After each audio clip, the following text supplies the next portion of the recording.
Слушай, первый. Первый. Есть? Ху-ху. А второй?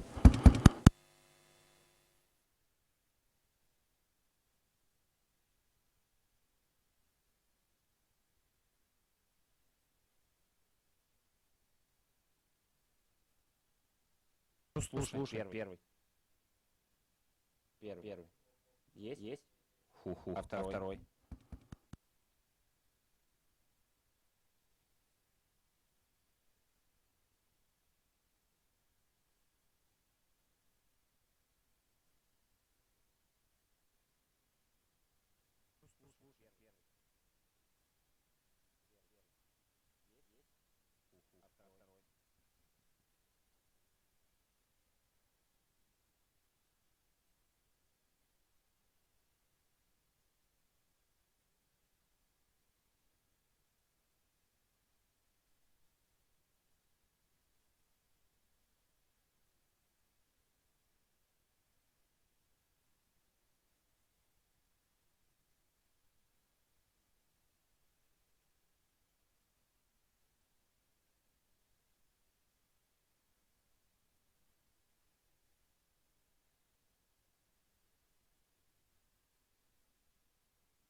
Один, два, три, четыре, пять, раз, два, три.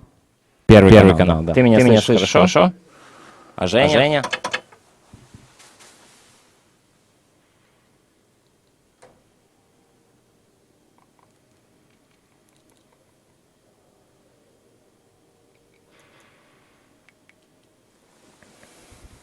Один, два, три, пять, раз, два, три. Первый канал. Хорошо? А Женя? Один, два, три, четыре, пять, раз, два.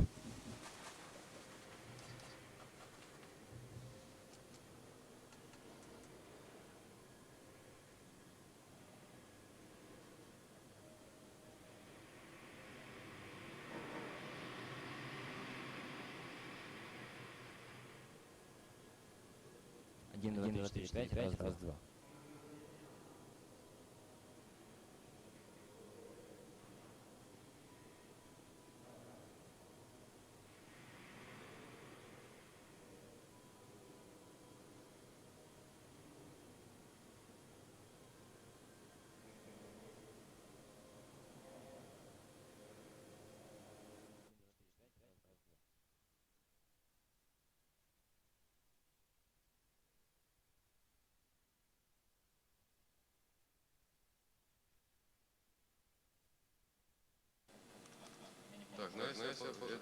Тебя получается раз, два, три, четыре, пять. Как меня слышно? Первый русский. Это не слышать тебя. Раз, два, три, четыре, пять. Сейчас русский. Раз, два, три. Раз, два, три, четыре, пять.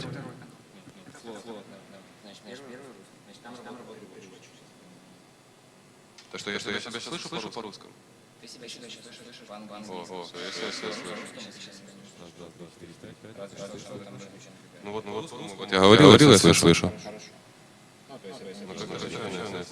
русский. Раз, два, три.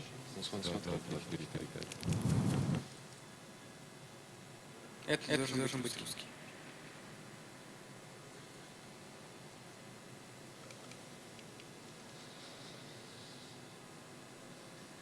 Слышал. Я говорил, я слышу.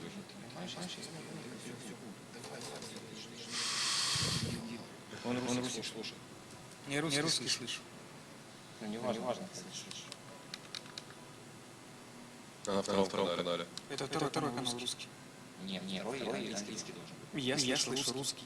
Идем сюда. На. Иди сюда. Может, через кабину, через этот слышно. Через микрофон.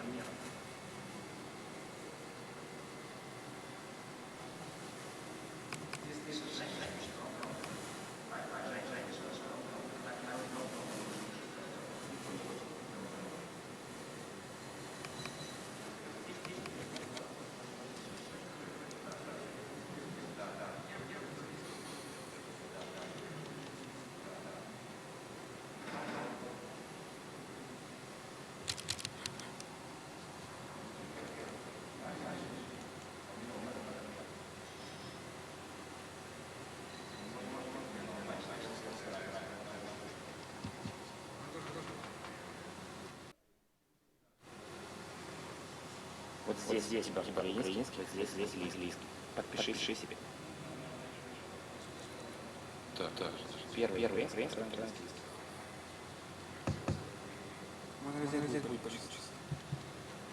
Так. Тот ком что приходит?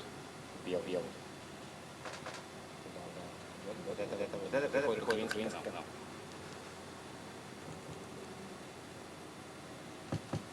Либо флор, когда говорится на украинском. Блин, что-то все равно возвращается. Чуть-чуть эхо слышу. Потому что микрофон включен. Нет, дело не ты у себя в наушниках слышишь хорошо. Я ему тоже аналогично. Один тоже самое. Если здесь слышишь хорошо, ему приходит то же самое. Абсолютно.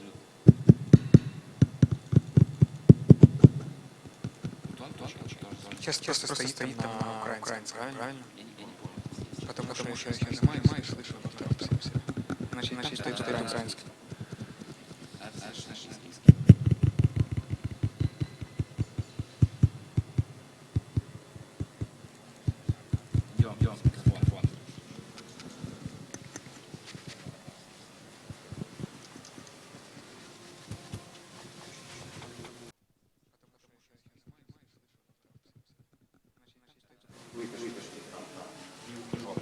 Короче, я буду говорить, а ты будешь переводить.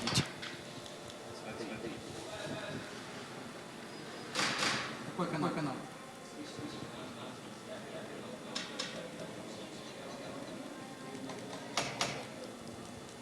Я говорю на английском. На первом я тебя слышу. А на втором слышу себя.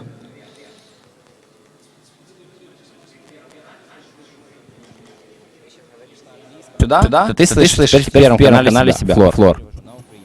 На втором не слышишь. У тебя же сигналы не пересекаются. Ну все. Где ты себя слышишь? На первом я себя слышу. Правильно. А на втором слышишь флор. А на втором слышу себя. Все верно. Ты в первом канале слышишь меня, переводчика. А если я говорю, то ты слышишь в первом канале себя, флор. На втором не слышишь. У тебя же сигналы На втором не пересекаются. Да. Так, вы только что говорили туда, в русский или в английский? Любой. Потихоньку не слышишь? Да я слышу, блин, не надо, где какой, они любой. Вот это украинский. Блин, вы только что говорили, в какой? Ему надо знать. Какой вы канал только что говорили? Какой канал?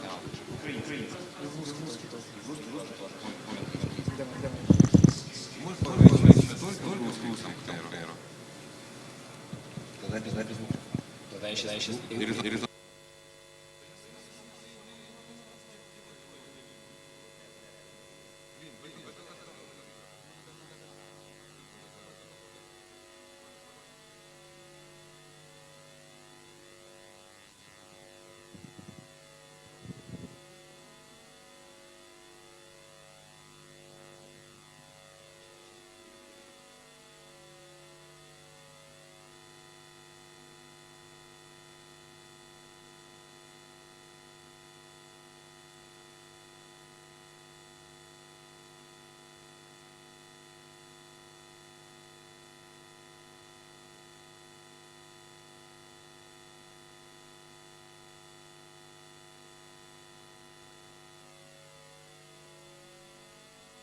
Украинский канал, первый украинский канал, говорит.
Английский. Вы умеете? Да.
1, 2, 3, 4, 5. Раз, два, три.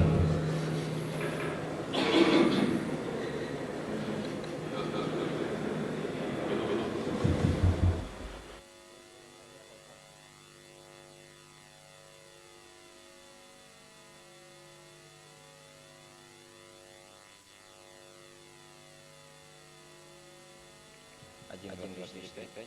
Раз, два, три.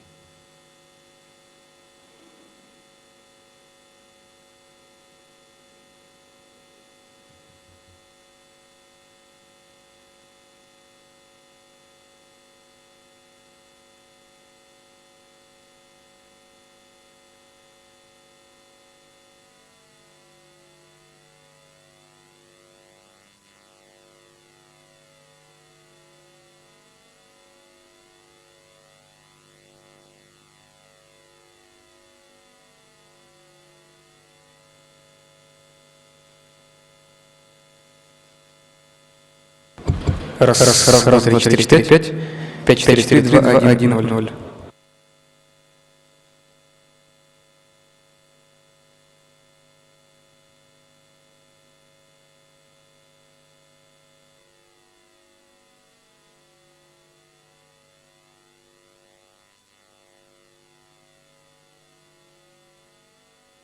Раз, два, 4, 5. 5, 4, 4, 2, 1, 0.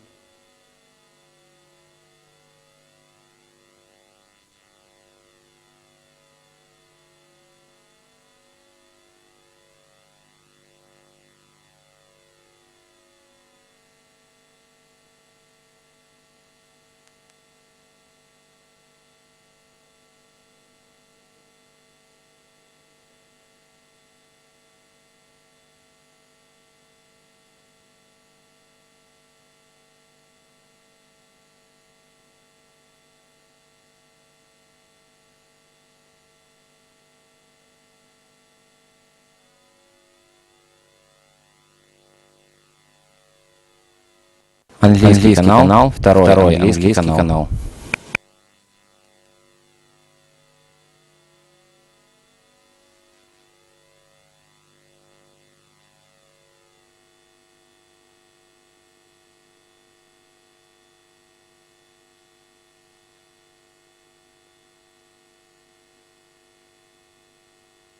Английский канал, второй английский канал.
Второй английский канал.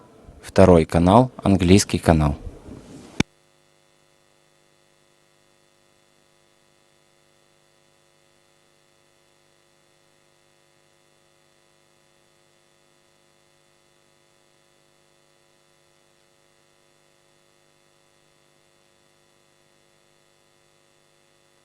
Второй английский канал.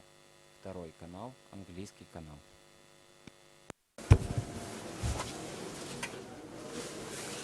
Второй английский канал. Второй.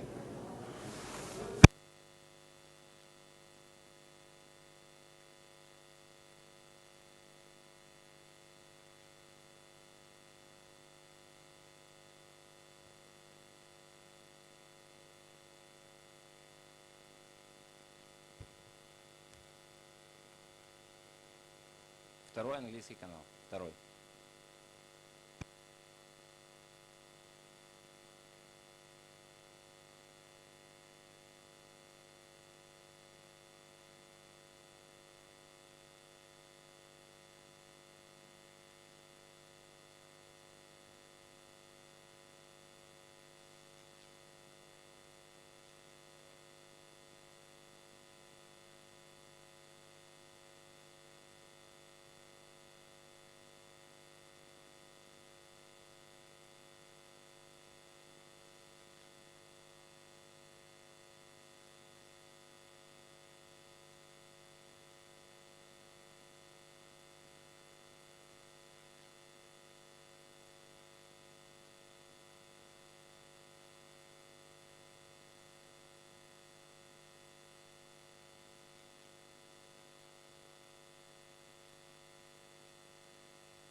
Доброго дня. Запрошуємо всіх до зали.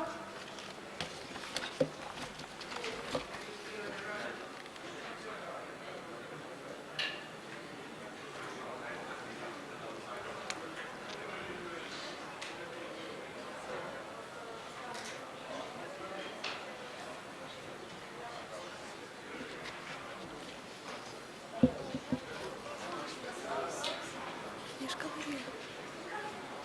Так и делала. Только что.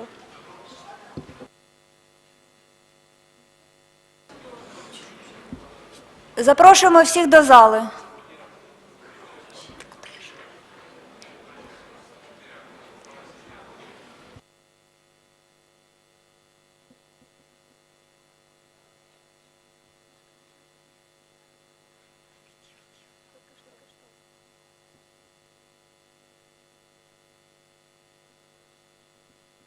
Запрошуємо всіх до зали.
Dear ladies and gentlemen, as the member of the organizing committee, I'm delighted to have you all here and to participate and share at the Agri&Food Export Forum, hosted by A7 conferences under the patronage of the Ministry of Agrarian Policy and Food of Ukraine and supported by the European Bank for Reconstruction and Development.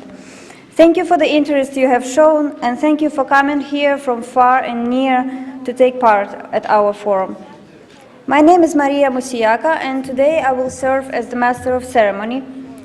The purpose of our forum is to create and support a high-profile professional communication between all the players of the agri and food market of Ukraine, and also between the business and the state. A special thank you goes to the experts who have accepted our invitation and came from other countries to share and discuss their experience with us. Thank you so much for such a great contribution. We are also grateful to our partners who helped us make this event possible. First of all is our general partner Case IH, Dentons, and also our media partners Ekonomiczna Pravda, First TV channel, Interfax, and also Western News and many others. Okay, and now I think it's time to start. So please let me hand over to Mr. Oleksiy Pavlenko, the Minister of Agrarian Policy and Food of Ukraine, for the official welcoming speech. Слово надається Олексію Павленко, міністру аграрної політики та продовольства України. Олексію Михайловичу, будь ласка.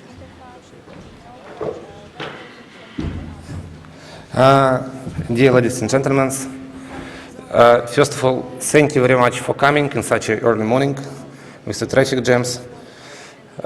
I'd like to welcome the start of such a conference, which at this moment is very important because agri, food and export now one of the key issues of the government for not only for 2015 but also in our program up to 2020.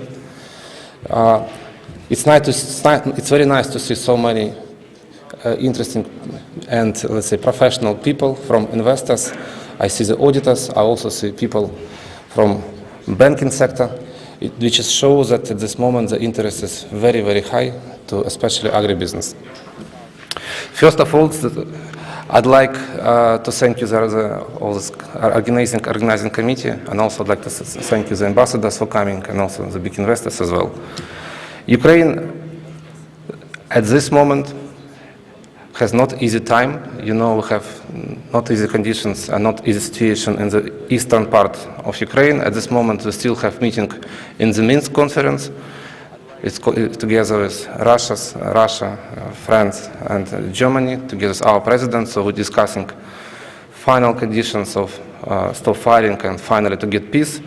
But nevertheless, knowing the situation is not easy, I'd like to notice that agribusiness showed the only sectors which showed growth in 2014 and also plan to show the growth in 2015. It's the only sector which is still continuing to be profitable. It's number one sector if you see the export operations, and considering total current situation with the economy, the sector which hasn't been, let's say, suffered so much in the economy and still shows high potential and high growth. With such a forum, we'd like to show the concept what actually government plan to do in terms of restructuring, deregulation, in fighting with corruption and creating proper conditions both for investors and both for business as well to make profitability and to grow, let's say, not only agri products but also invest in processing, port facilities, elevators and other infrastructure. That's why we want to show for all the interesting parties that this sector is one of the most interesting to be invested, and the government will create proper conditions to do so. One of the main targets of the government for 2015 is to put Ukraine in a list of top 50 of easy doing business. And for that we already have passed, first deregulation reforms, cancelling so many certificates, licenses, and also making more transparent the business itself with the tax regulation, with the tax administration. For the other hand, we had not so easy budget situation with cutting so many expenses and subsidies and direct subsidies to agribusiness, and even comparing with European countries where subsidy is up to 400 euro per hectare. In Ukraine, we don't have such a conditions of direct support, but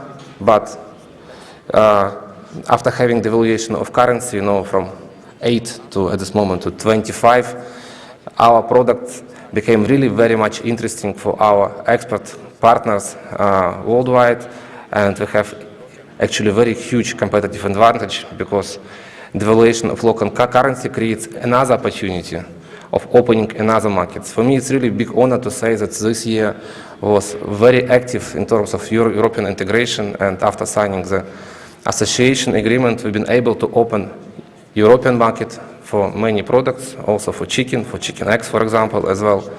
And for this year, we have also ambitious targets to open European market for veal meat, for pig's meat, for dairy, and we focus a lot on different programs, starting from food safety, which helps us, for example, also this moment to have direct negotiation and conversations with Chinese government, which shows also huge interest to at least double our export activities and also open the market for example, for chicken as well and other products as well, Asian markets and African markets. So we value a lot the support of European partners who give us not only direct financial help and also our US partners who giving us huge technical support in terms of deregulation, in terms of, once again, food safety, rural development, environmental issues, and helping us also in terms of land reform, which is also one of the key issues and one of the main questions which you're asking as investors and the people who are working on the land, what's going on to be there and how actually we're going to manage the land reform. One of the first steps, we will create proper conditions to at least 7 years minimum leasing agreements. And we already created several working groups to focus on deregulation and simplifying procedures of registration and re-registration and dealing with, let's say, land on decentralized local level. We also put now the extra-additional law on decentralization, which also will help decentralize this activity and create proper conditions to work with all land issues, bureaucratic and non-bureaucratic, directly there on the local levels. We also like to say you that we show big steps in terms of transparency. Probably it's not visible so much, but we started openly head hiring process, for example, to our ministry. We already have several cuttings. We cut the personnel from first cut was up to 15%, next cut was 10%, but it's not simply cutting the personnel. We're analyzing the functions, we do the competence matrix, and we also see the main targets, how to match personnel to our actually targets of the program 2015, how to achieve it. We also started nomination committee, and thank you to big companies like Deloitte, also I know part of the group, many HR companies, to open the process of open selection to state enterprises. You know, we have several enterprises, which is Ukrospirt, Ukrainian Grain Company, Agrarian Fund, and many others who used to be very closed for many years. And we probably firstly in the history starting international audit. Also like to thank not only Big 4 company, but also company, let's say, from Big 8, who together with us now launching big project of big due diligence, for example, of Ukrospirt, covering the full range from assets analysis, receivables, fraud investigation, payables control, and we're also starting the process of corporate governance creation. For example, together with BDO, we're also launching the project of SOX reporting and SOX standards to our ministry. That's why I'd like to thank so many, not only donors, but also to volunteering organizations who are willing to help us on free of charge base to really do extra added value and to show not only transparency, but gives a very nice base for growth and actually creating trust to things which we are doing to the investors and to the local businesses and actually local community as well. That's why I'd like to once again to stress that on our export operation and our, let's say, movement targets, we go to European Union.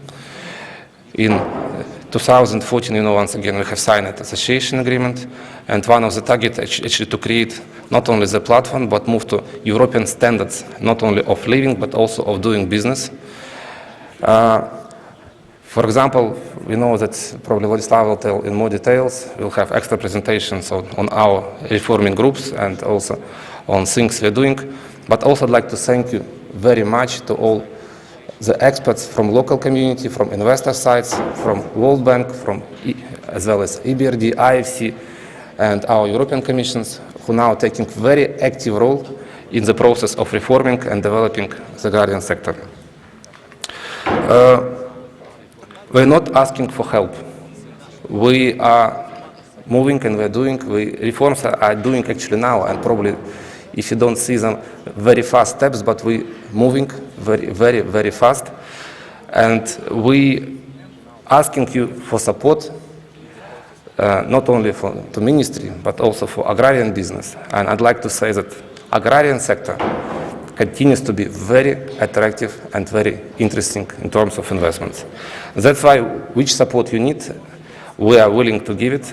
And the main role and main target of the ministry and the government to create proper conditions for the business to invest and work on the land and actually to earn profit.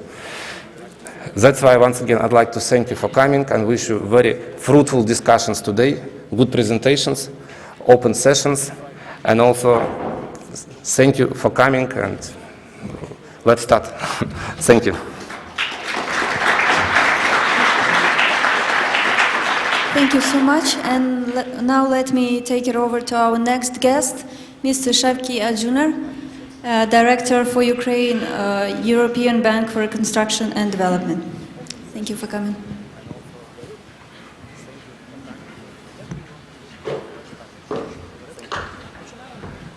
Good morning, everybody, and I want to thank the organizers and the government ambassador for being here.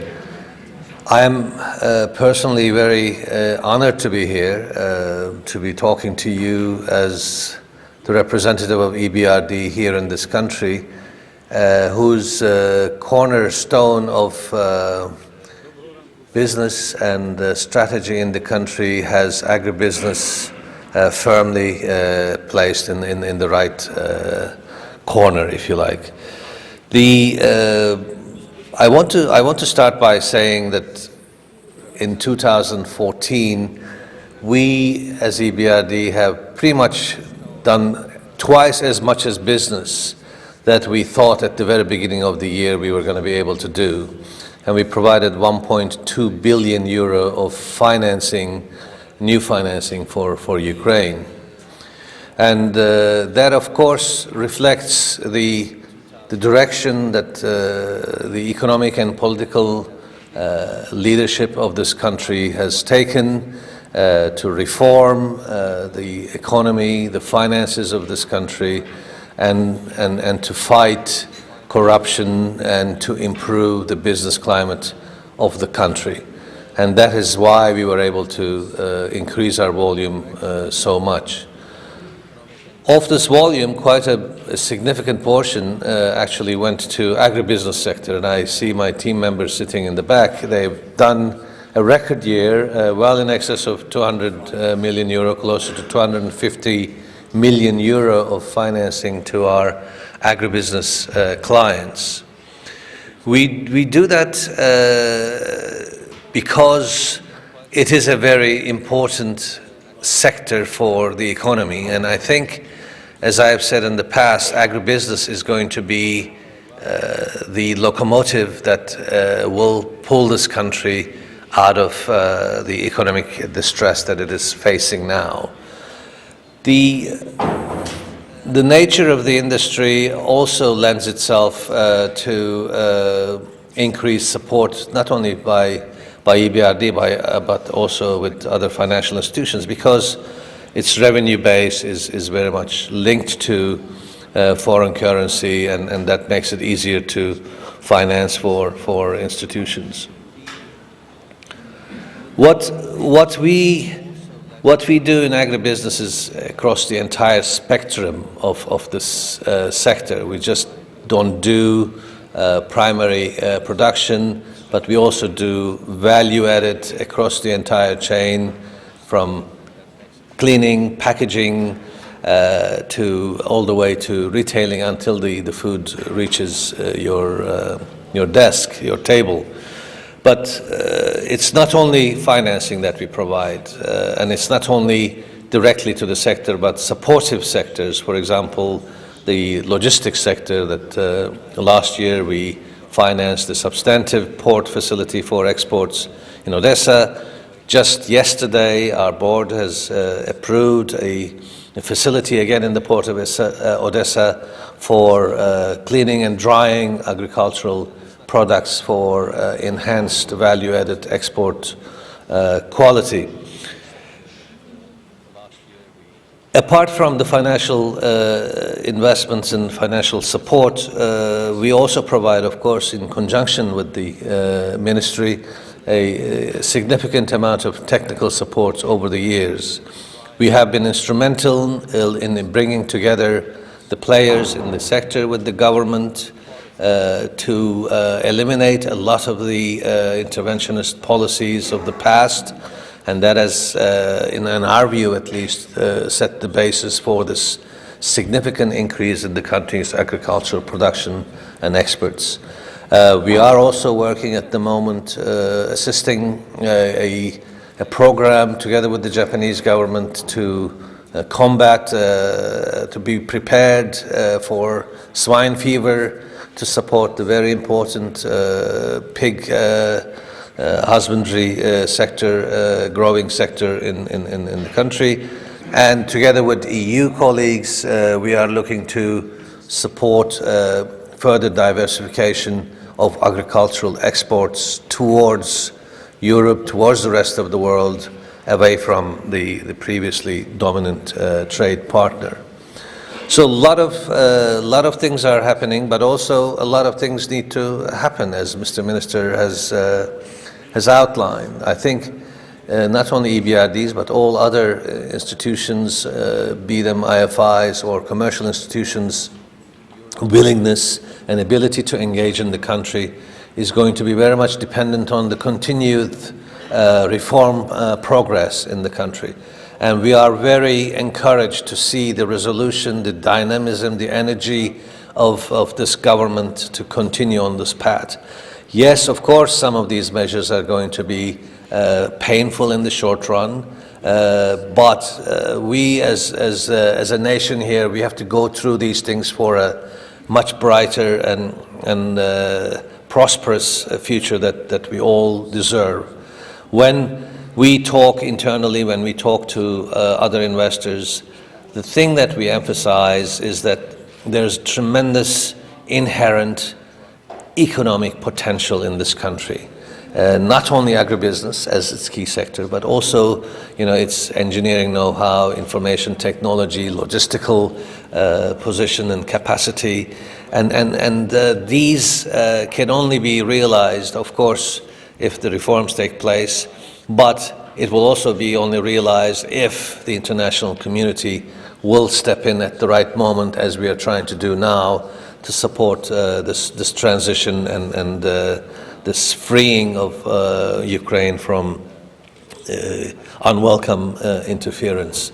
So my intervention here is to give everybody here and the rest of the world, if through some maybe communication, is commitment of EBRD to continue to support Ukraine, to continue to support agribusiness clients. And I'm counting on you to come and make us or enable us to fulfill that promise. We have quite a good portfolio here, but we would look to do more in the sector. So please knock on our door and look for support from our bankers. So without further ado, I don't know how much time I was allowed. I probably transgressed it, but I have more important speakers than me to follow. So I would like to thank you for your attention, and I stand ready to look for support from our bankers. So without further ado, I don't know how much time I was allowed. I probably transgressed it, but I have more important speakers than me to follow. So I would like to thank you for your attention, and I stand ready to... The embassies of Hungary, the Argentine Republic, the Republic of Moldova, the Republic of Slovenia, Palestine, Portugal, the states of Israel, Malaysia, and Belgium. And now I'm happy to present our next speaker. This is Mr. Jeffrey Pyatt, the United States Ambassador to Ukraine.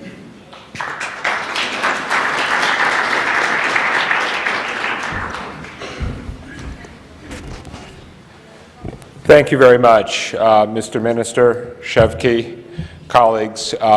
It's a great pleasure for me to be here with you today. I'm especially pleased to speak after my friend Shevki, who said a lot of what needed to be said in terms of the importance of the reform process. But I am especially glad to be invited by the Agriculture Minister, who has played such an important role in these first weeks of the new government, and whose profile as a committed reformer I think is absolutely central to our hopes for building a more prosperous future for Ukraine. I will say I think it was a very smart move when the government coalition decided to assign the Agriculture Ministry to somebody coming from Samopomich, a political party committed to ending business as usual and changing the relationship between Ukraine's political system and the citizens. And that is very much the spirit in which I approach the role of the United States in Ukraine today. My government has made a large bet on the success of the Ukrainian people, on the commitment of President Poroshenko, Prime Minister Yatsenyuk, to working together, to sustaining the process of economic reform and political transformation, and building the kind of modern, democratic future that the Ukrainian people deserve, and which United States policy has sought to achieve over more than 2 decades. When you look at the future of this country and try to imagine where is Ukraine going to be a few years down the road, there's certainly no sector that is more important than agriculture. Ukraine should be to the world of agricultural trade what Saudi Arabia.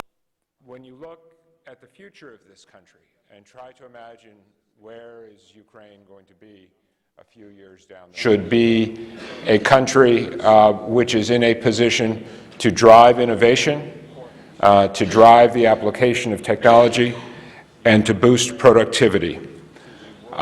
Some of this is already happening, but it's clear that the potential has not been completely fulfilled, in large part because of the policy environment, because of the choices that have or have not been made by past Ukrainian governments.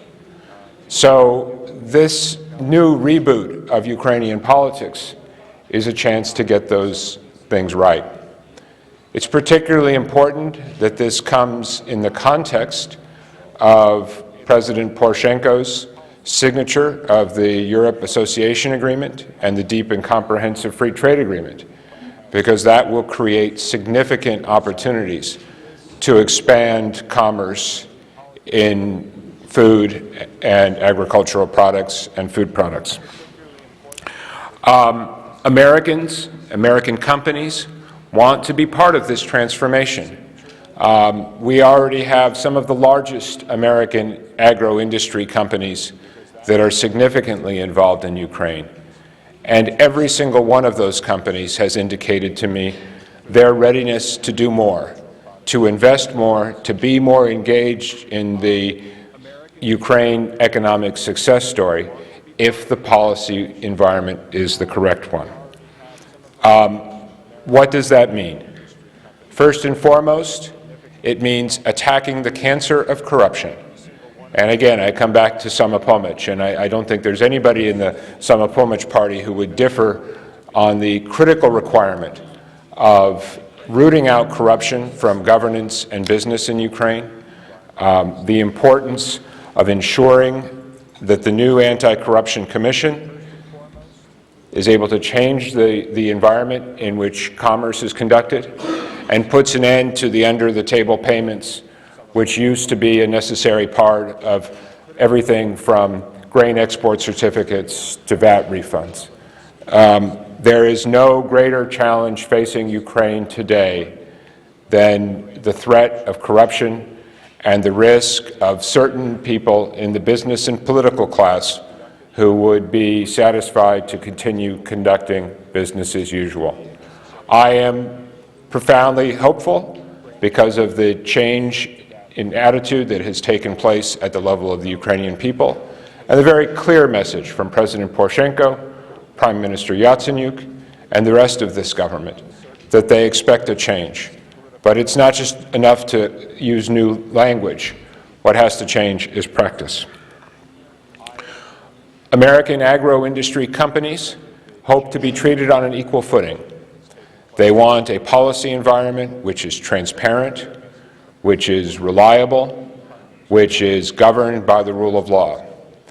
In this regard, I would applaud the steps that Minister Pavlenko has taken with the creation just a few days ago of a forum involving the American Chamber of Commerce, the U.S. Department of Commerce, and the Ministry of Agriculture to provide a forum for American agro-industry companies to express their concerns and hear clear answers from the government. I can promise you, Minister, that this effort will enjoy my full and complete support. There are other signs of progress. We were greatly encouraged by the Agriculture Ministry's decision to remove the certificates that were previously required to move grain internally here in Ukraine. That was a needless impediment to commerce and an invitation for corruption and the extraction of rents along the way. There are other unnecessary functions that the government has already removed. For instance, the requirement of a plant quarantine on grain. But there is progress to be registered as well in the regulations that the government is applying to state procurement. But the key, as I said earlier, from where I stand, is to create an environment in which business is business and politics is separated, in which the rules are transparent, in which corruption is rejected at all levels, and in which the market is able to operate on a predictable basis. One of the particularly interesting things about agriculture, as a CEO of a major American agro-industry company pointed out to me, is that underinvestment over time in land just makes that land become more valuable. That is to say, unlike other sectors of industry, the failure of Ukraine and past Ukrainian governments to adopt intelligent, world-class policies is not an impediment to very rapid progress. In fact, because the sector has been underinvested in the past, there is a high degree of headroom to produce very quick returns, growth in employment, growth in productivity, and growth in investment with just small policy interventions. So that's why this sector is so critically important. It's why I'm here with you today to underline the support of the United States for achieving further progress.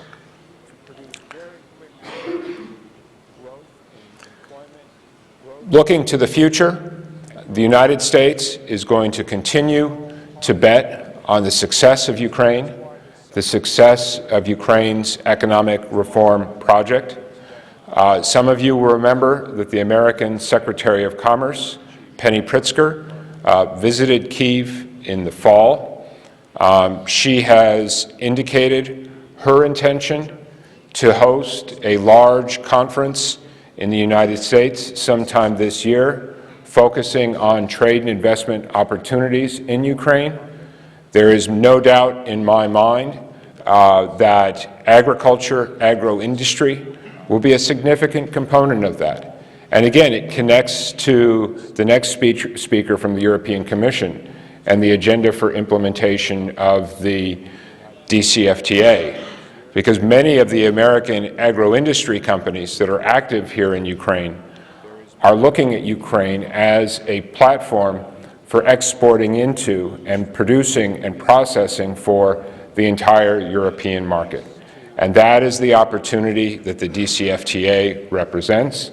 That is the opportunity that President Poroshenko's signature of the association agreement has created. And that is the opportunity that we want to help American companies to leverage for their own commercial interests, but also in the context of America's vested interest in the prosperity and democratic future of Ukraine. Let me conclude with a quick reflection on where we are today. Almost exactly a year ago, there were thousands of people who were out on the Maidan who were clamoring for a different kind of future for their country. I don't think anybody could have predicted in February of 2014 where we would be today.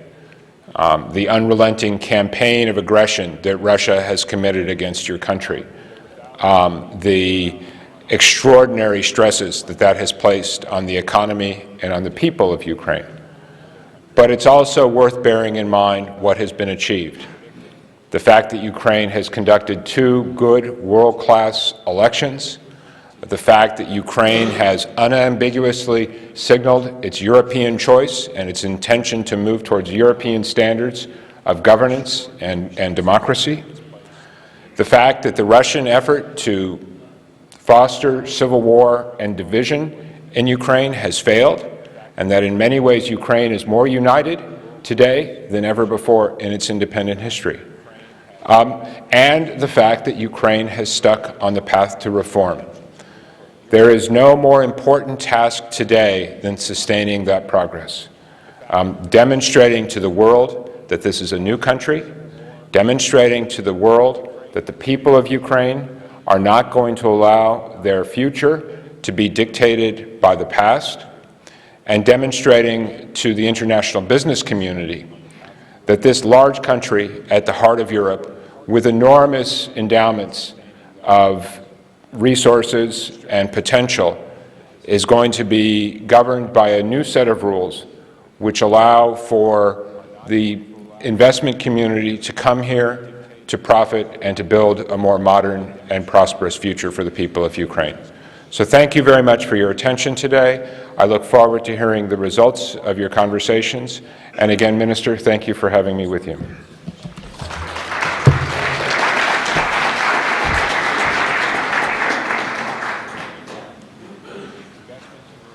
And now I would like to give the word to our guest from European Commission, Mr. Nicolas Verlet.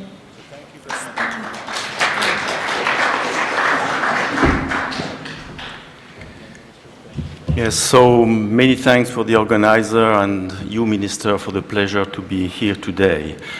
The support group for Ukraine has been created within the European Commission a few months ago, and the main task of this support group is to assist the Ukrainian authority with the reform process.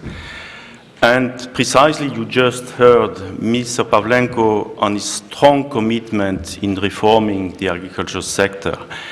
And here there's a challenge because also he highlighted the difficult situation where Ukraine is now, so there are some very short-term decisions to take. He mentions, of course, improving the business climate, fighting against corruption with deregulation, also going to the approximation of the Ukrainian regulation to promote exports. But on the same time, he mentioned also very heavy, challenges that you all know in the room, that you have also to take into account, into consideration, such problems like taxation, land reform, food security, regulation of prices, access to credit, and of course, such elements have a huge long-term impact on Ukraine. So at the same time, you have to think about short-term decisions, but also to tackle some problems with a long-term impact. So the EU, with the help of donors, is now trying to help the minister to set up a vision for agriculture, a framework until 2020, where you could try to better know where Ukraine wants to go, to have a simple description of the current situation, what are the measures in place, to assess the measure, why it's working or not, what are the problems, then to clearly define some objective where Ukraine wants to go for the next years, and then to identify some policy options, because in some cases, there's an obvious consensus on where and the solution should be taken. On the other, you know that you could have different options. The important now is to have a fair and clear description of what are the challenges, the policy options where all of us could help the ministry to take the valid decision for the future. And that's where the Commission and the European Union is committed to help, to have on the same time quick results, but on the other time to have a framework within the following weeks and months to be sure that all the decisions are taken in the interrelation and taking into account the long-term vision, which is very important and not so easy in this difficult time. And for that, Minister clearly also asked any contribution, not only from the business, from experts, to help precisely to define the possible option and to help the minister at the end to set up a strategy that will be the best options for the good of Ukraine as a whole. And for that, of course, we have to improve the competitiveness. You mentioned here that agriculture is one, I will not say the only one, but one of the sectors where there's a lot of progress to make, where economic and incomes could come of course, to Ukraine, and we have to improve the competitiveness. In the strategy, you have to think about new markets, promotion of new markets, dealing with export promotion, dealing with higher competitiveness. But at the same time, we have also to take care of elements like rural developments, because we perfectly know that the profit that we can generate in agriculture should also, in a way, be partly redistributed to rural area, to rural life, because you cannot have a sustainable development of agriculture without also improving the condition in the rural area, the training, diversification, to have qualified laborers, managers. I think all of that should be, again, that's why we are promoting with the Ministry of Agriculture and the Minister a comprehensive strategy will take all the elements into account.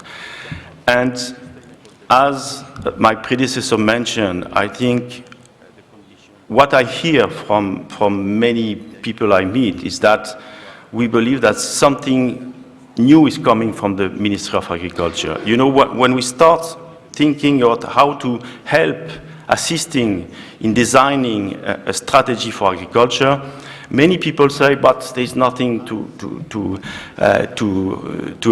accept from the ministry. We should try to design a strategy outside. It will be much more faster.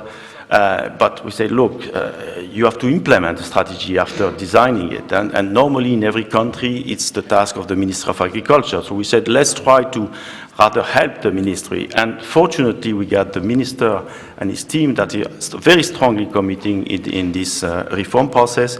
And I believe, Minister, is not only that you want to please the donors, because clearly the success of the reform is a condition, clearly a condition for the donors to continue to support Ukraine. We have to be frank. But I think you are really convinced that all of that is not to please the donors. You will have a beautiful strategy on paper that we did our work. No, I think you are very convinced with your team that it's not only to design a strategy, but to have a credible implementation plan and to have really some concrete results. And be sure that the European Union, but not only the European Union, but I convince all the business community, international organizations are behind you to have this we need this critical success. And we try to have, again, some quick wins to show to the civil society that things are moving, but we do not have to forget that it's not only a quick decision. We really need to have this strategic framework, not only to be driven by very fast decision, but you have to take into account a more global vision, which is important, and that's a challenge, to mix the short-term decision and the more global vision, strategic vision, and strategic option that we believe in the next month will be a label, and I think you could propose to the National Reform Council. So I hope with the help of everyone here we could succeed and help you in this objective. So many thanks for your attention. Many thanks again.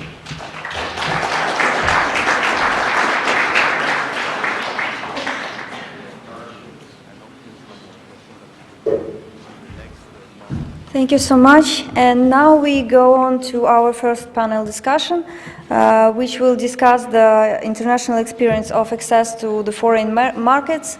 And I would like to invite Ms. Vladislava Rutitska, who is the Deputy Minister on European Integration of the Ministry of Agrarian Policy and Food of Ukraine. She will be the moderator of this panel discussion.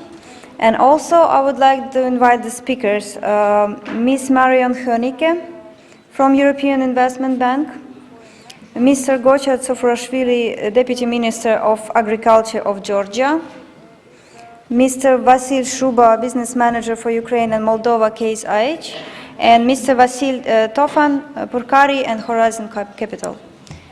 Please take the seats.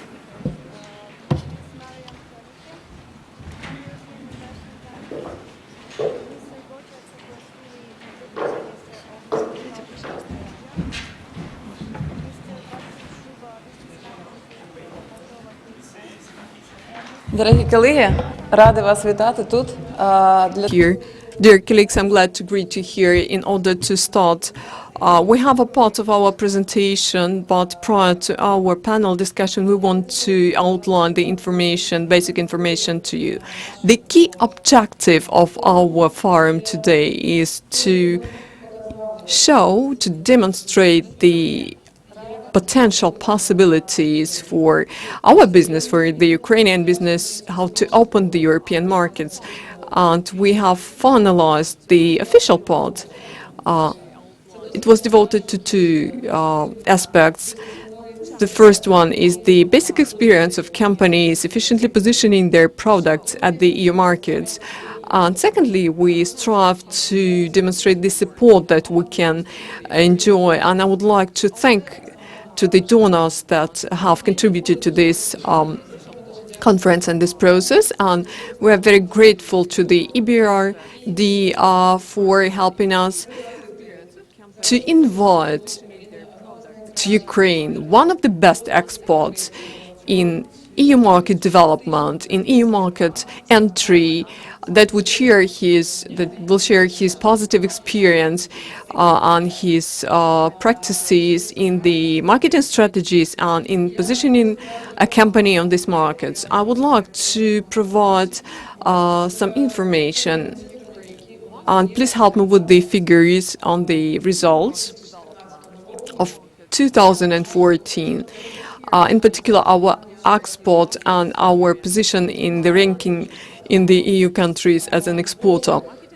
You can see the overall amount of agricultural export of Ukraine overall in the world in 2014. I would like to ask the organizers also to provide an official link to this presentation on the conference website in order for you to be able to get back later to it.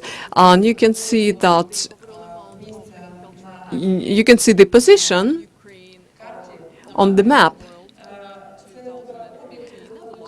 depicting the amount of export of Ukraine, and the figures that you can see on the every segment is the amount of export in billions of dollars that we have actually made for the particular region. And here you can see the dynamics in the recent 10 years by how much the Ukrainian export and import has enhanced with the EU countries, and this is more than 10 times that Ukraine has increased these figures, and this trend is in line with the economic and political developments that we have in Ukraine presently, and the challenges that Ukraine is facing at the moment, and the Ukrainian business as well. And speaking about the 2014, the share of the EU in our trading made up approximately $7.69 billion,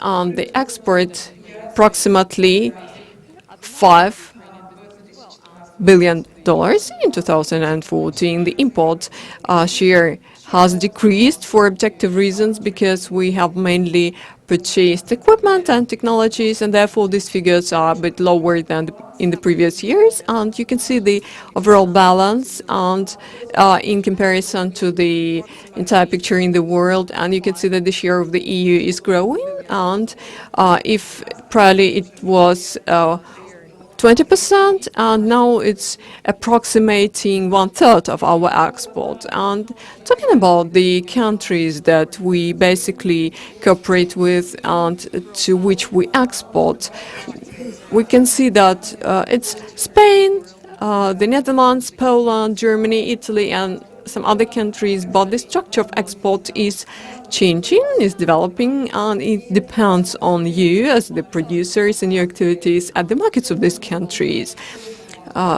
wherein we are eager to support you, and it's basically our key mission. And regarding the quotes to be that have been used in 2014, we have market leaders that I would like to stress. These are the producers of grain, of honey, and of tomato that have exhausted their quotas before the end of the year, and it was during the first 9 months. But to put it honestly, in 2015, they basically have exhausted their quotas as well.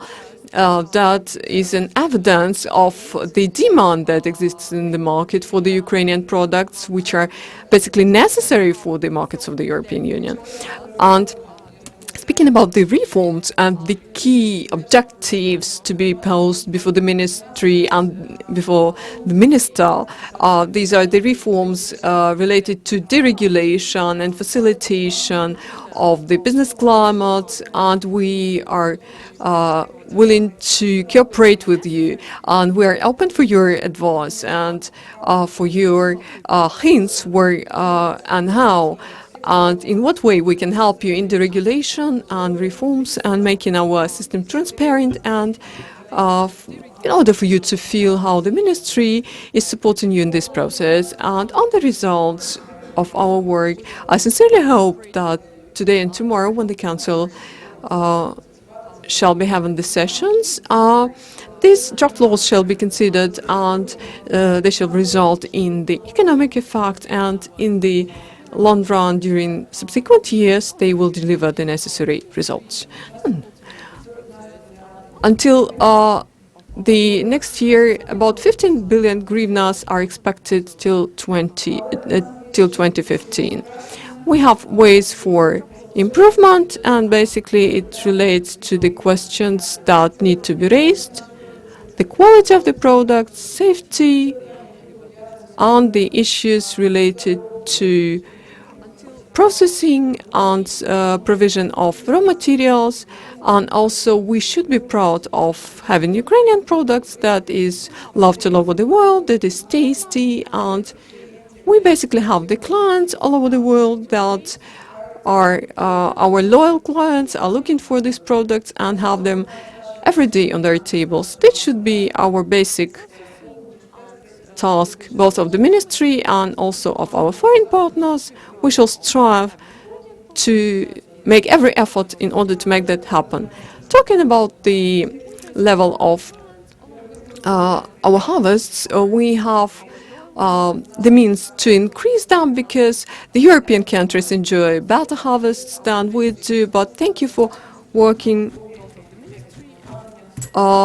every day on that to increase our yields, and I'm eager that I'm sure that we shall achieve more and more every year. Talking about investment possibilities, as Mr. Minister has already said, and our dear guests, their excellencies, the ambassadors have already said, we have a lot of projects that require investment and that are related to enhancing the infrastructure, logistics, and funding of the development of Ukraine. And the biggest needs are related to irrigation systems, infrastructure, in terms of railroad transportation, for transportation of grain, and of course the possibilities of providing the funding for the development of small, middle-sized and major agricultural businesses. And I would like to start our panel and thank you,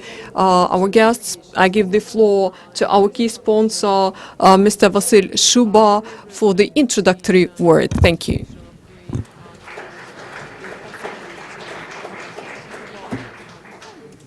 For the development of small, middle-sized and major agricultural businesses, and I would like to start our panel and thank you. The mic is off. I give the floor to our key sponsor, Mr. Vasil Shuba. I'm happy to welcome everyone. My name is Vasil Shuba. I represent Case IH here. Proud to be the general sponsor of this forum. Many of you assembled here are familiar with our business model. We're one of the largest producers of farming equipment for land cultivation and crop farming. We are quite old. Our business started in the US originally. Ever since, we've grown to become a truly international organization. We've been active in Ukraine's market since the 1990s. And we've been quite successful. We enjoy quite a high reputation among Ukrainian farmers as regards the current situation. We are living through difficult times, admittedly. Last year, the economy was quite severely hit and contracted quite substantially. Fortunately, agriculture didn't feel that quite as strongly as most of the other industries, and we look forward to keeping that up in terms of retaining at least last year's size of agricultural output. At the same time, in terms of our business, it has been quite severely affected by the threefold depreciation of the currency of Ukraine. We very much look forward to support from the government in terms of deregulating the foreign exchange market, and also we look forward to support from international financial institutions who could help our clients finance their acquisition of farming machines. As far as our clients are concerned, we are in one boat actually amid this perfect storm, and the current situation in the foreign exchange market does offer certain short-lived opportunities, in the sense that as the currency depreciates further, there is this export premium that becomes available to Ukrainian exporters. But this window opportunity will not be there forever. So exporters should grasp at it and really capitalize on it while this window is still open. And this is something that Ukrainian exporters could leverage to enter new markets. And this will be conducive to an overall improvement, basically development of the sector. Let me thank our line minister and the organizers for the opportunity of addressing this forum. And I would like to wish everyone in attendance a fruitful and interesting dialogue and more practical hands-on work to be done during tomorrow's workshops. Thank the line minister and the organizers for the opportunity of addressing this forum. Коллеги, меня попросили говорить на русском, потому что у нас работает перевод. Кроме того, у нас большое количество наших иностранных коллег и партнеров, поэтому дальше модерацию я уже буду вести на русском языке. Я хотела бы сказать, что вот в этой панели мы хотели показать две... As part of this panel, we just wanted to demonstrate, basically, elucidate two main concepts. One is to give an example of a country that is also following down the path of European development, our big friend Georgia. I'm happy to welcome Mr. Goce Suprashvili here, who will share some of the experiences and tips that Georgian producers have earned by trading with Europe. We will also have a short speech from Ms. Marion Hörnicke, who represents the European Investment Bank here in Ukraine, and she will discuss at some length the commencement of this quite substantial EIB effort in agricultural investment. And one more country, there's also a big friend, being Moldova, and one producer out of Moldova that had to win their share of the European market by relying on their own resources, and we will very much look forward to hearing their success story. Let me now hand over to Ms. Hörnicke. Ladies first, as they say. You get to speak first, just to update us on what to expect, in particular our producers, and then with the sowing campaign that is knocking on the door, what we should expect. Minister, and good morning, everybody. I'm certainly thrilled to be here, and I'd like to talk about two topics that hopefully you will find relevant and interesting. The first topic is access to finance for this particular sector. This is not a surprise coming from a banker. This is indeed our job, and I will elaborate in a minute. The second topic I would like to talk about is market access. And that is not so evident that it comes from a banker, but certainly in the context of the signature and the impending implementation of the Deep and Comprehensive Free Trade Agreement, the European Investment Bank, as the EU bank, is very much called upon to deliver on the promises, the opportunities, but also the challenges that are implied by that groundbreaking agreement. So actually, maybe I should start with that one even first, before coming to the more obvious thing. So market access. Of course, you're looking at great opportunities. You're looking at risk as well, because opening up trade in the agriculture sector with the European Union is going to be a competitive business. It's a huge market that you can export to. There's great opportunities, but I tell you, you need to be fit for it. And fit means producing the right stuff in the right quality and in the right quantity, and at a price that is plausible.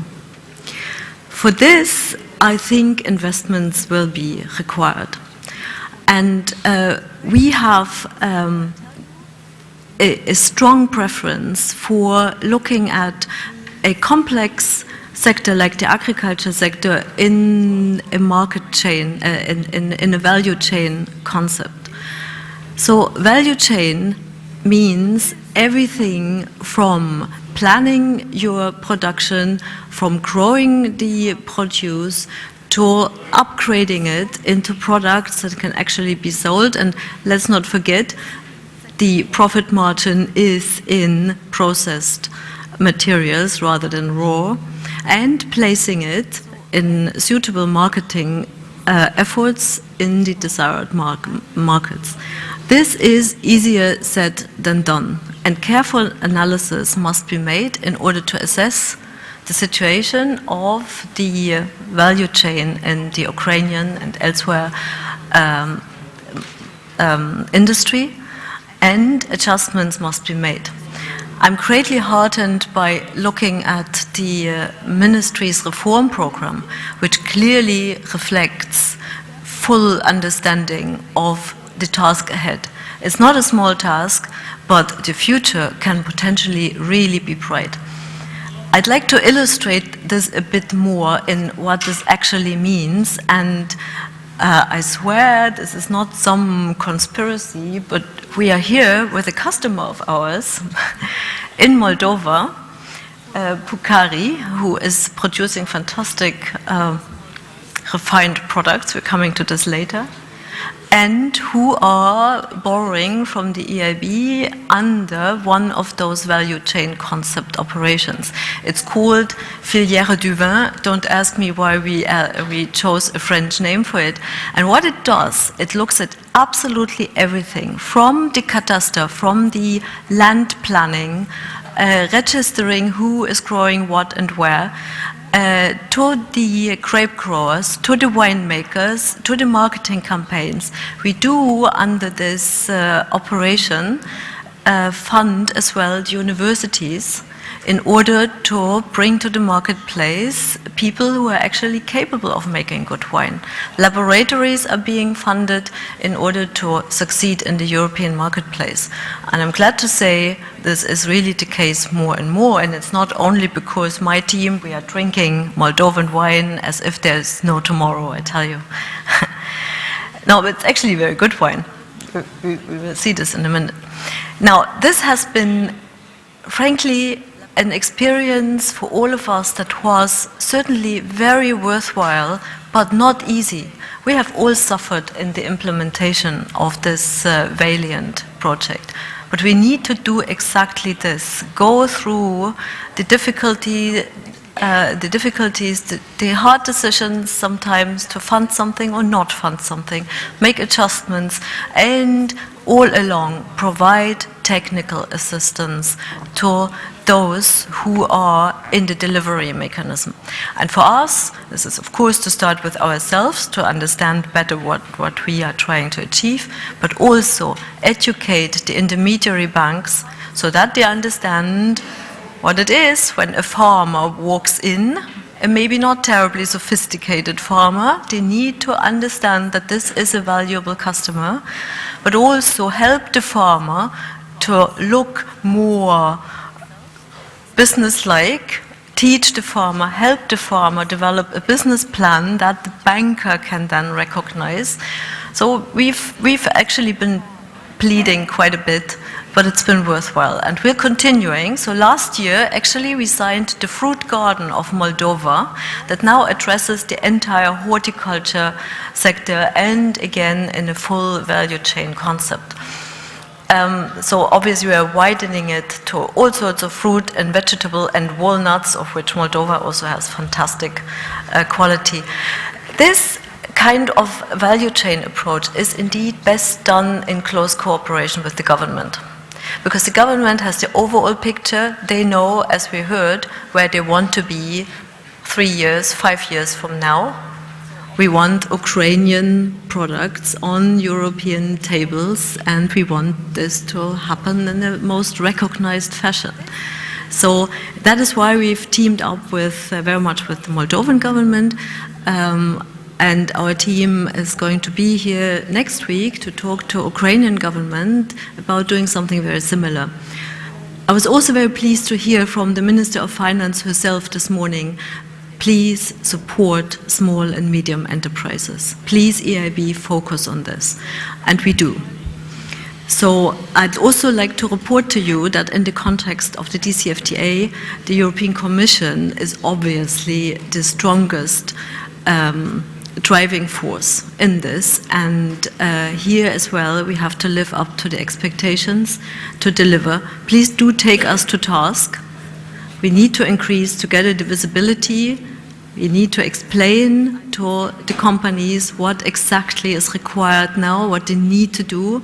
We need to stand ready to support them in making investments, to make them fit for this brave new DCFTA world. And for this purpose, just last week, we obtained from the European Union a 95 million euro grant that we will be able to blend into support operations for small and medium enterprises, and also with a particular focus, indeed, on the agriculture sector. Which does bring me now to access to finance. And I think I'm painfully aware that we are not quite where we should be. There is clearly a gap in providing good, accessible funding, in particular to SMEs, but even to mid-caps, we're not always doing terribly well. And this needs to be addressed and remedied. Something needs to be done in order to make the banks that the average company would address here in Ukraine and elsewhere more aware of the needs of the sector, but also less afraid of the risk. And of course, this is all about risk. So this grant that we obtained last week will be used in order to do exactly this, cushion the risk, provide partial portfolio guarantees, in particular to the banks, so that they can be sure that part of their losses that necessarily will occur can be booked onto essentially somebody else's account. That will, in our opinion, indeed have the desired effect as it had elsewhere in the European Union, in the Western Balkans, of making the banks a lot more willing to lend, and in particular at good conditions. So I'd like to see an end to excruciating demands on collateral that are simply preventing businesses from taking a loan, from making the necessary investments, and that is what we will be working on. So not only the agriculture sector has a plan on where it wants to be 3 or 5 years from here, I also have a plan as a bank where I want to be 3 or 5 years from here, and I want to be able to say yes to a lot more SMEs, to a lot more mid-caps, and providing offers to them that are actually making sense. Thank you very much.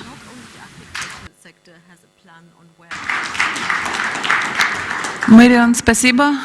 Кроме того, да, мы ожидаем миссию вашу по аграрному сектору на следующей неделе и встречи, которая будет происходить с Европейским инвестиционным банком, для того, чтобы понять, как мы можем помочь нашим средним, мелким производителям в старте посевной. Я хотела бы сейчас, да, чтобы мы послушали опыт позиционирования на европейских рынках, который у нас исходит от нашей, как я уже говорила, дружественной страны Грузии. Я очень прошу Гочу Цупрашвили сейчас рассказать относительно вот конкретно практического их работы на этих рынках. Спасибо.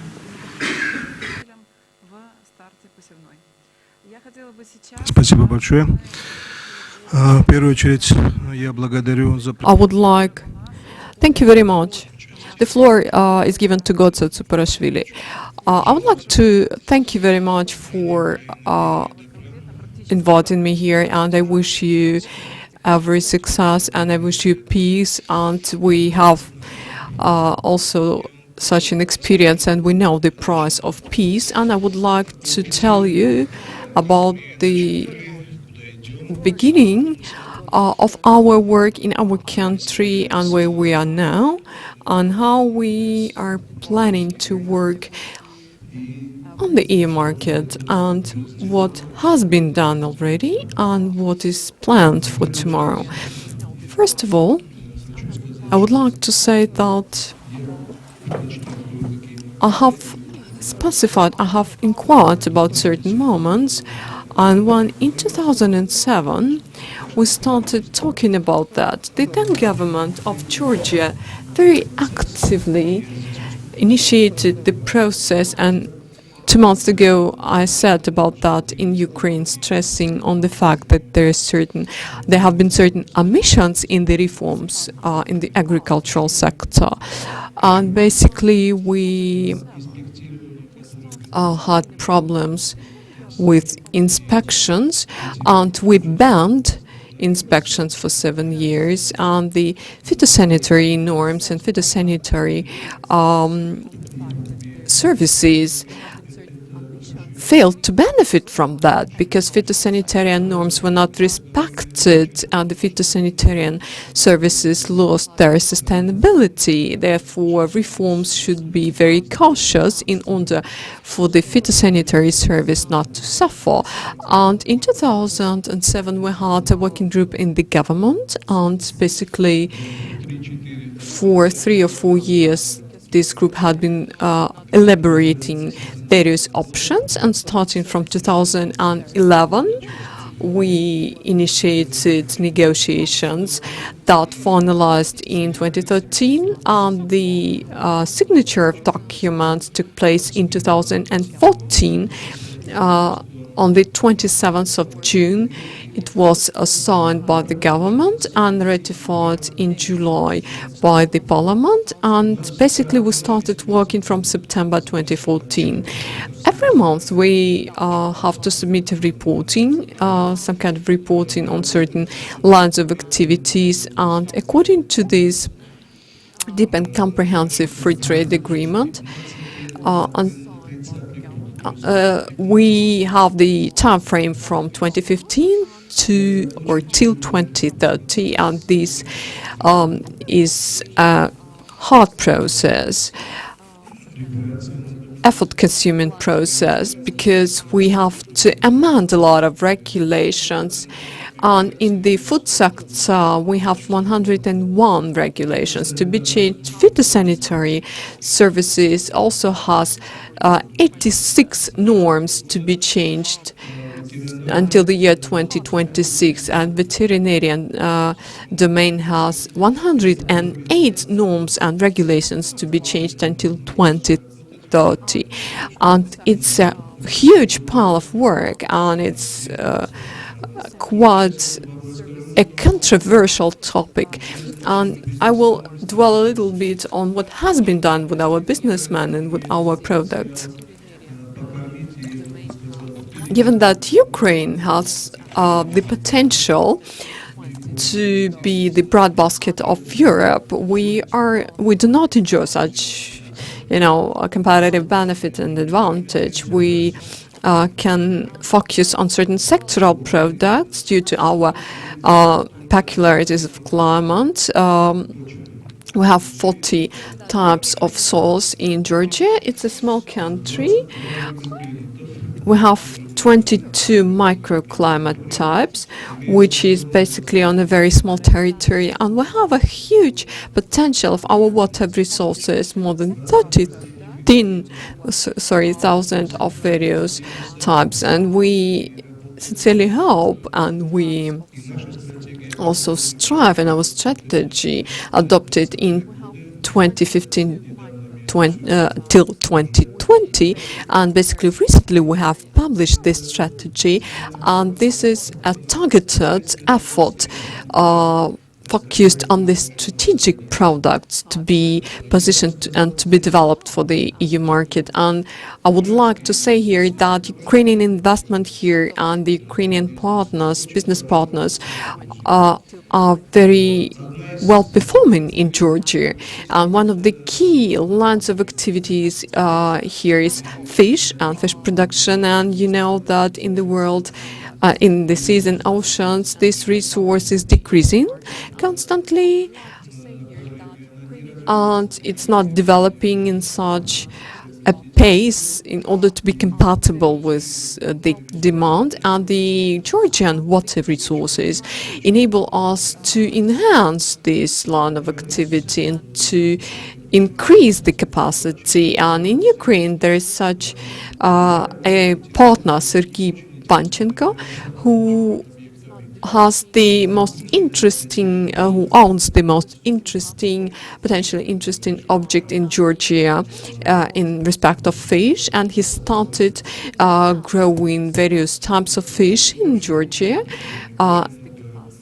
And in particular, we have various types of activities that are potentially interesting to be developed in Georgia.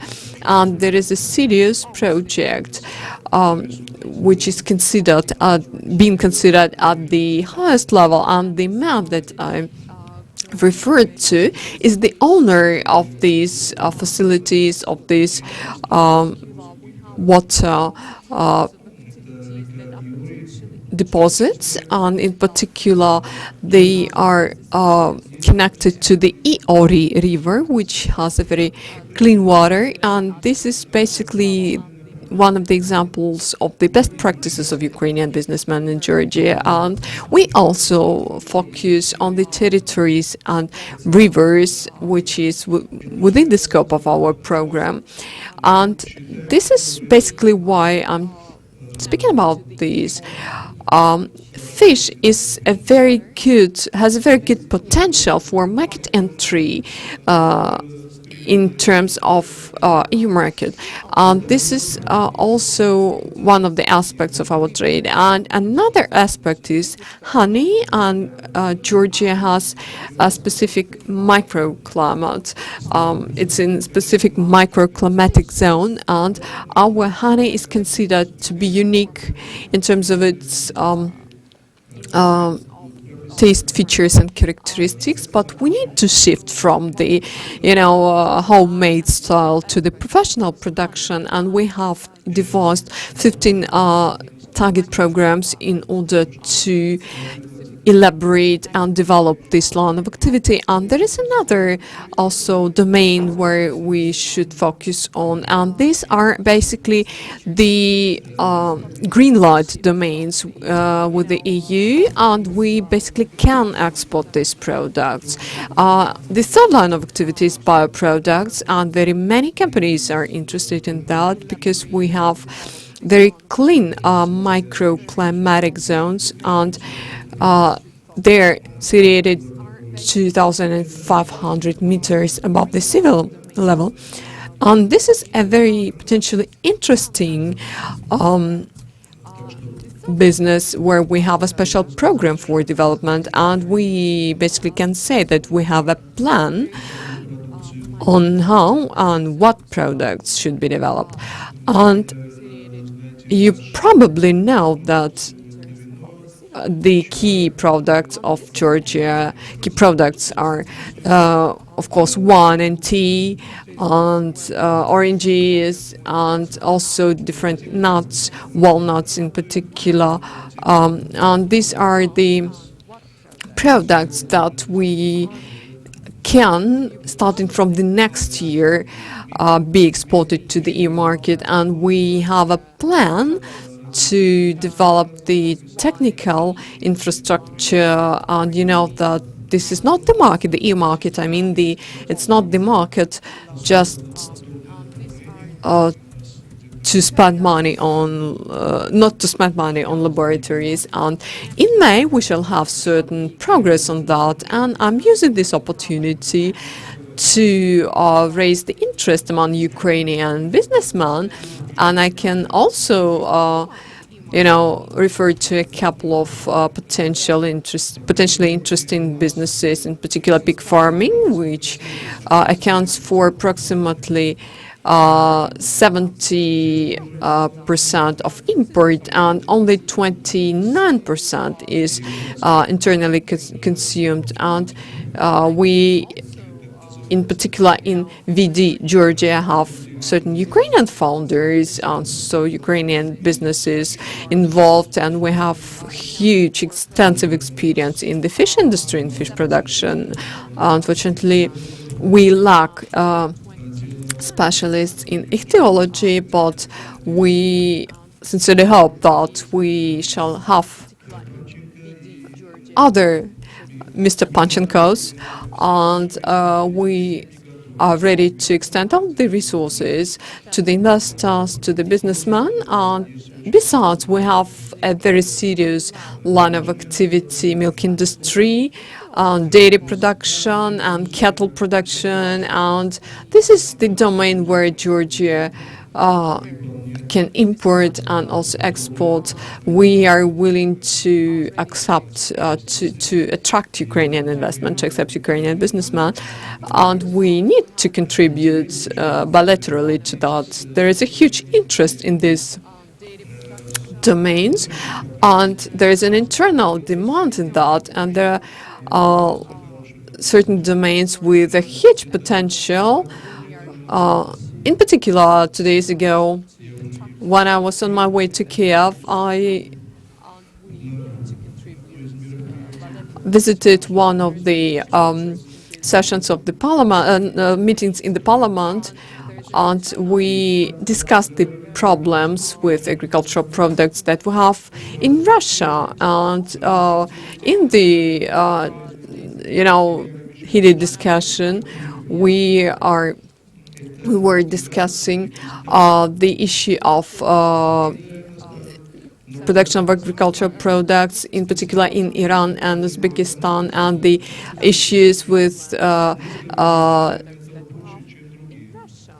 the Russian Federation not allowing them to their market, but our countries producing these products, branded products, enjoy the higher percentage of micro-elements, and therefore we can deliver them to the European markets and be competitive with these products.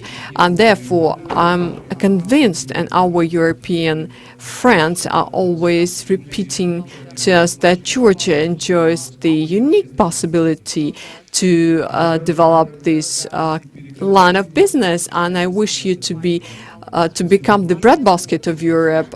Thank you very much, and I'm open for your questions.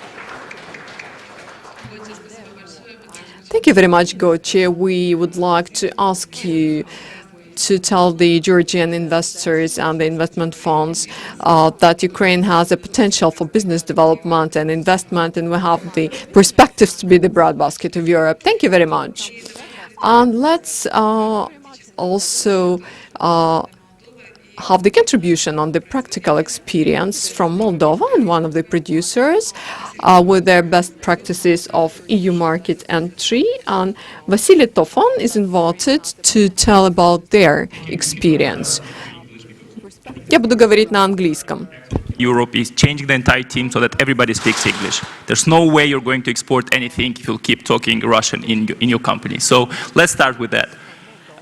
The example I'm going to give, thank you guys, thank you. The example I'm going to give may sound an easy one. It was not easy at all, so despite it sounding easy, it's not. So I have to put this disclaimer up front. Now, the two messages I'm trying to convey with this case study are the following. The first one, I'm going to share some tools, some very practical things we did. And you know it's very difficult to show it in a PowerPoint, so obviously it's going to be somewhat simplistic. But some of this is going to be very practical. Second, it's really a message of hope, because I think the situation in which Moldova was and the huge impact, negative impact the embargo had on Moldova is devastating. So just to give you a sense, in 2006, before the embargo on Moldovan wines and Georgian wines in Russia, 90% of our exports, wine exports, went to Russia. So imagine what happens to a company that is relying for 90% on one market. Now, the good news is that for our company, 8 years later, that percentage went down to less than 5% while maintaining the growth path. So this is the story I'm going to tell now. Let's see if the slider works. Yeah. First of all, a few words about Purcari and Horizon Capital. So I'm Moldovan myself by origin. I work for Horizon Capital, one of the largest investors in Ukraine and one of the best investors in Ukraine. And in addition to doing some very successful and important investments for the Ukrainian economy, lately Horizon also offered Ukraine a great finance minister, which I think is even a bigger contribution to this country in the person of Natalie Yaresko. Now, one of the investments Horizon did in Moldova was the Bostavan Group, or I'll call it here Purcari Group. And I'm going to talk about one of the 4 wineries in this group, which is the Purcari winery. I have a chart here. And for dramatism, I'm using an index scale. So you can see our sales, the indexed evolution of our sales up to the moment of embargo. Then this guy comes up. He came up for the third time, right?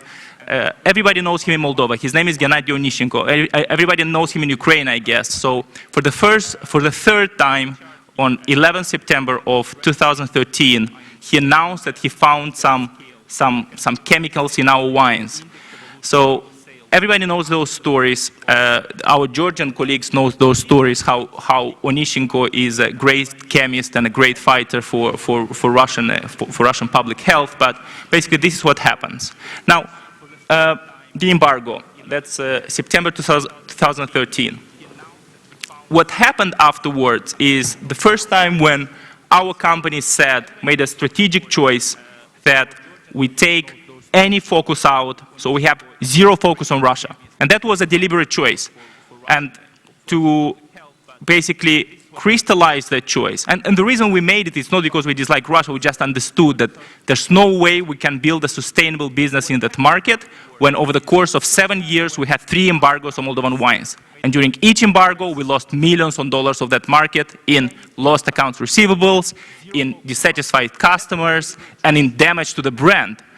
So we said we take a 0% Russia sales strategy, and we burn all the bridges.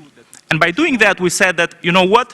If we burn the bridges, we may as well have fun doing this and actually turn this crisis into opportunity. So we took this strategy of basically, look, Russia punished us, help us. That's basically the idea. And there was this idea of making fun a little bit of the situation and trying to build sympathy towards Moldovan wines in the key export markets we had in Europe, which were Romania, Poland, Baltics, Slovakia, Czech Republic, all the markets that generally are quite sympathetic towards these new republics, post-Soviet republics. So the chart I'm going to show now is going to look like, wow. But this is what happens with our sales afterwards. So really, this year we're going to have more than a quadrupling, so 400% growth of the sales we had in the year prior to the embargo. The main driver of those sales is Romania, a EU country, and I'm showing here the distribution of sales. So this is for the group as total. So as you can see, Russia went from 27% of sales to 6%. Romania, the most important market, went from 20% to 27%, with the revenues growing, So let's look again at this chart. I think this chart is really a signal of hope to all Ukrainian producers who are wondering whether it is possible or not to dramatically change your market focus. It's not going to be easy. Occasionally it's going to be painful, but it is possible. So this is the message of hope I'm trying to bring. Our key markets, just to break them down. So as you can see, Russia now, this year is going to be even below 5%. Basically, Russia is going to be 0 because we try to export to Russia from one of our Romanian factories, basically to circumvent the embargo. But after the devaluation, Russia is just a bad market. I don't think any wine exports to Russia are competitive now after the devaluation that happened.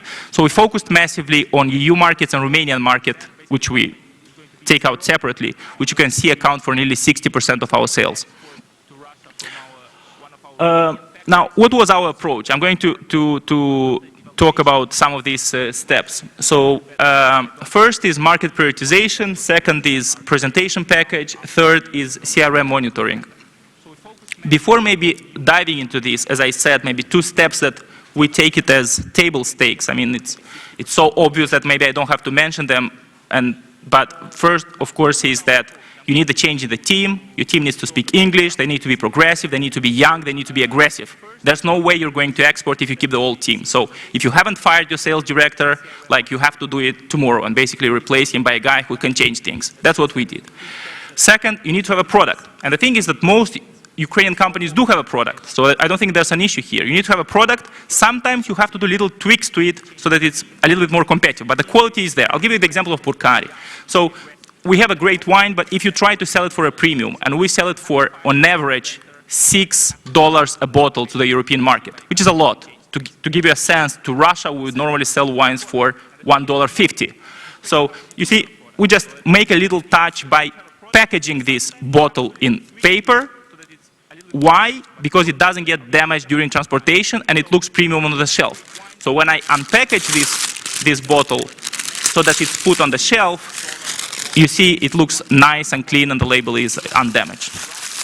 And it has a beautiful neck hanger so that to attract the attention of consumers. That can be changed like for certain, like depending on promotion. I'll talk more about this wine separately. So back to this framework of the first one, market prioritization. So what we did is we basically took all the markets, and this is a chart everybody has to do. List all your long list of markets. You need to have a long list of markets and choose the criteria that's important to you. To us, the criteria were size of the market, growth of the market, and what we called peer exports, so market friendliness. And we proxied that by looking at the share of Eastern European wines to that market. So we said, our assumption was that if a certain market already has a relatively high share of wines from Bulgaria, Romania, Montenegro, Serbia, that shows some openness to Eastern European markets, so they may as well buy Moldovan wines. That's how we prioritize our markets. Step number 2, very important, presentation package. And here I want to make a proposal to all of you. So if you send an email to the organizers, Maria Barabash, she'll forward you our presentation package we use to reach out to sales. I can't think of a more practical thing than this. So we made a presentation package, it's about 30 slides, and believe me, when you go through that presentation package, you want to buy the wine immediately. It's just a well-made presentation package. I have the example there, so if you have time, I can run through it and just show you like what our presentation package looks like. But it's basically a deck. It's a slide deck. It's a presentation deck that we thought through every single slide what's on it. So from the page title to the last title, it makes you want to read it. And it makes you want to call the commercial director and at least have a call. So our goal is not to sell you a container of wine. Our goal is we want to have a call with you. So that's what we ask, like give us 30 minutes. And when we get these 30 minutes, we know how to convince them like to get a test container. So presentation package is very important. Again, I offer to send it to everybody who's interested just to see how we did it.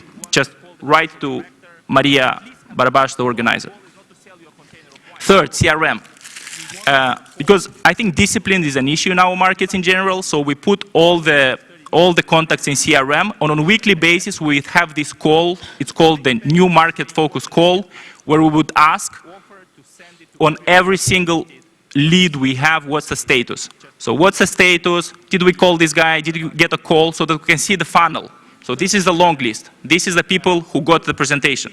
This is the people who accepted to have a call. This is the people who accepted to get the sample products. This is the people who accepted on a sample shipment and would monitor this funnel on a weekly basis. And the salespeople would be punished if the sales funnel doesn't move ahead. And it's very important that it comes from the top, that the CEO has direct responsibility of this project and monitors the project on a weekly basis. Okay, now approach to marketing. Do we have 2 more minutes? Ma'am, Yes, Madam Vasily, you Moderator. can show us, let's say, the most interesting facts or slides, and then afterwards we will share with all the participants the presentation, and I'm absolutely sure that they will come back to you with the questions. Okay, good. Very quickly then, 2 more minutes. Vasily, So approach yes. to marketing, very quickly. We are a small company, so our sales are a little bit more than $20 million. So we'll do 25 million this year, $26 million this year. It's a small company. Our marketing budget is about $1.5 million. And this includes a lot of, say, retro bonuses to retail that is not really marketing. So for the people who know this, they understand. So say actual marketing budget we can spend on new stuff is maybe $500,000 a year. $500,000. When you have $500,000 and you export to 25 markets, it's really tough to, say, go on TV and do large campaigns. But you have to do that. So we said that we don't have money for TV, we don't have money for all these classical marketing campaigns. All we're going to do is guerrilla marketing, as we call it. So we take advantage of every single opportunity to announce about ourselves. The reason I'm here, because I'm a practical guy, is because I had to decide, do I come to this conference or I do my work? And I have a lot of work. I said, I'm coming to this conference because there's going to be 200 people here, and I'm going to say, drink Purkari. So you see, you have to take every single opportunity to promote your wine. So guerrilla marketing first, create ambassadors second, and labels that tell a story third. I'll run quickly through all of them. Okay, quickly. So look, Makarevich. Makarevich is kind of this famous guy who's anti-Putin now, right? He came to Chisinau, our marketing director got the task, you have to fill Makarevich with a bottle of our wine. So, okay, task given, task taken, this picture gets shared 1,000 times, we get a lot of free marketing, it's easy, right? Another one, I'm not going to go into, I would love to show this clip, but we ran out of time. Basically, this video, we said we don't have a marketing budget, we really need to focus on something that may become viral. We can send you this video afterwards. Just look for Purkari on YouTube. Just write Purkari on YouTube. You'll get this video first. It got, as you can see, more than 1,200,000 views on YouTube. It got another 400,000 on Facebook as a video, and Vimeo, other video platforms. So basically, all we do is focus on viral. Why? Because we don't have money for TV. 2, create ambassadors. Create ambassadors is the most important thing probably that you can do, and it's the cheapest thing. Basically, we try to interact via social media with every single person who uses the hashtag Purkari. Every single person. Because every single interaction is the opportunity to educate an ambassador. It's an opportunity to educate an ambassador. Here's an example of a guy. He's a sommelier. Great story. He's a sommelier in Norway. Somehow, he posted on Instagram something about Purkari. Somehow. Immediately, our salespeople reached out to him and said, look, thank you so much. We want to send you 5 bottles to try them all, and please do a full review. A guy from Norway. This is important for us because we made it to the Norwegian monopoly distribution. In Norway, in all Scandinavian countries, the alcohol distribution is monopolized by the state. And the moment you make it to the monopoly, you basically hit the jackpot because you don't have to, there's one distributor, the state monopoly. So we made it to Norway distributor, but it's very difficult to market in that market. So when we saw this Norwegian blogger saying something about Purkari, of course he got 5 bottles for free, and basically we're extremely nice to him to write something good about us. And he did. And our sales, of course, they increased after that because he's a famous guy there. Labels that tell a story. Again, goes back to the idea that we don't have money for marketing, so we said, look, we have to create labels that would entice people to buy them. So first thing we did, we changed the label. We changed the label, goes to packaging. You have the old Purkari bottle, which was nice, but maybe not good enough. We created a new one, which had the bold 1827, the year of foundation of the winery, in front, because it gives a more compelling reason to buy, wow, it's a wine with tradition. But going forward, like we thought about, say, even more creative ways to make the labels talk. So this is a private, limited edition wine, which we called Freedom Blend. You have it here. Freedom Blend is a wine, thank you. Freedom Blend is a wine that is made out of 3 indigenous grapes from Moldova, Rara Neagra, Ukraine, Bastardo, and Georgia, Saperavi. What unites these 3 plants, and we call this Freedom Blend. Why? Because we're free people, right? So this wine was a hitter on the shelves. Like, it was a huge success on the shelves. We started with Romania, then moved to Poland, now moved to Baltics, and launching in Ukraine. Launching in Ukraine, we already should be able to find it in Mega Market, if I'm not wrong, already. And we're expanding coverage to more stores. So Freedom Blend in itself becomes a wine that people talk about. To give you just 2 wins we had with Ukraine, it was the wine served when Ambassador Deshytsa, Foreign Minister Deshytsa, left as an ambassador to Poland. And it's the wine that Pavlo Klimkin brought to the Normandy 4 talks, having it at the same dinner with Lavrov, which is crazy, right?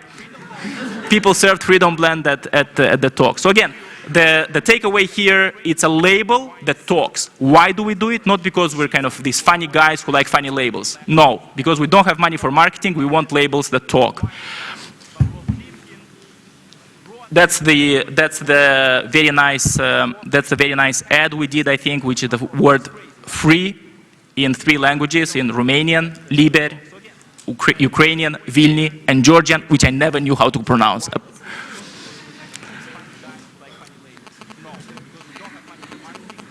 Oh, here's Pavlo Klimkin, and he tweeted, actually, he tweeted when he offered this wine, he tweeted to his 50,000+ followers saying that господарю Заходу Франку Штайнмаєру презентував унікальне віно свободи. Молдавська, українська та грузинська лоза. Пригостимо усіх учасників за свободу. Thank you very much, guys. Дякую.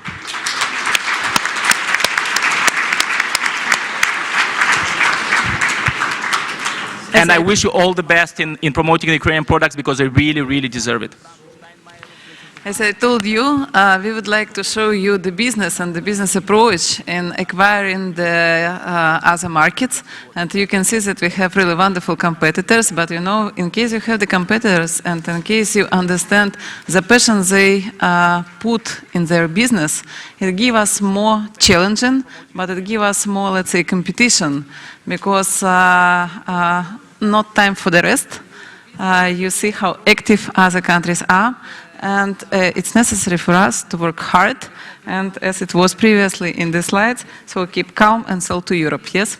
Okay, I suggest to go to the brief questions and answers section.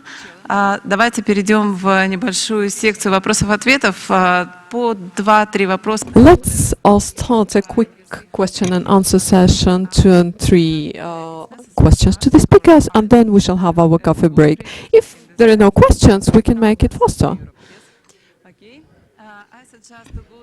Can you show the Purkari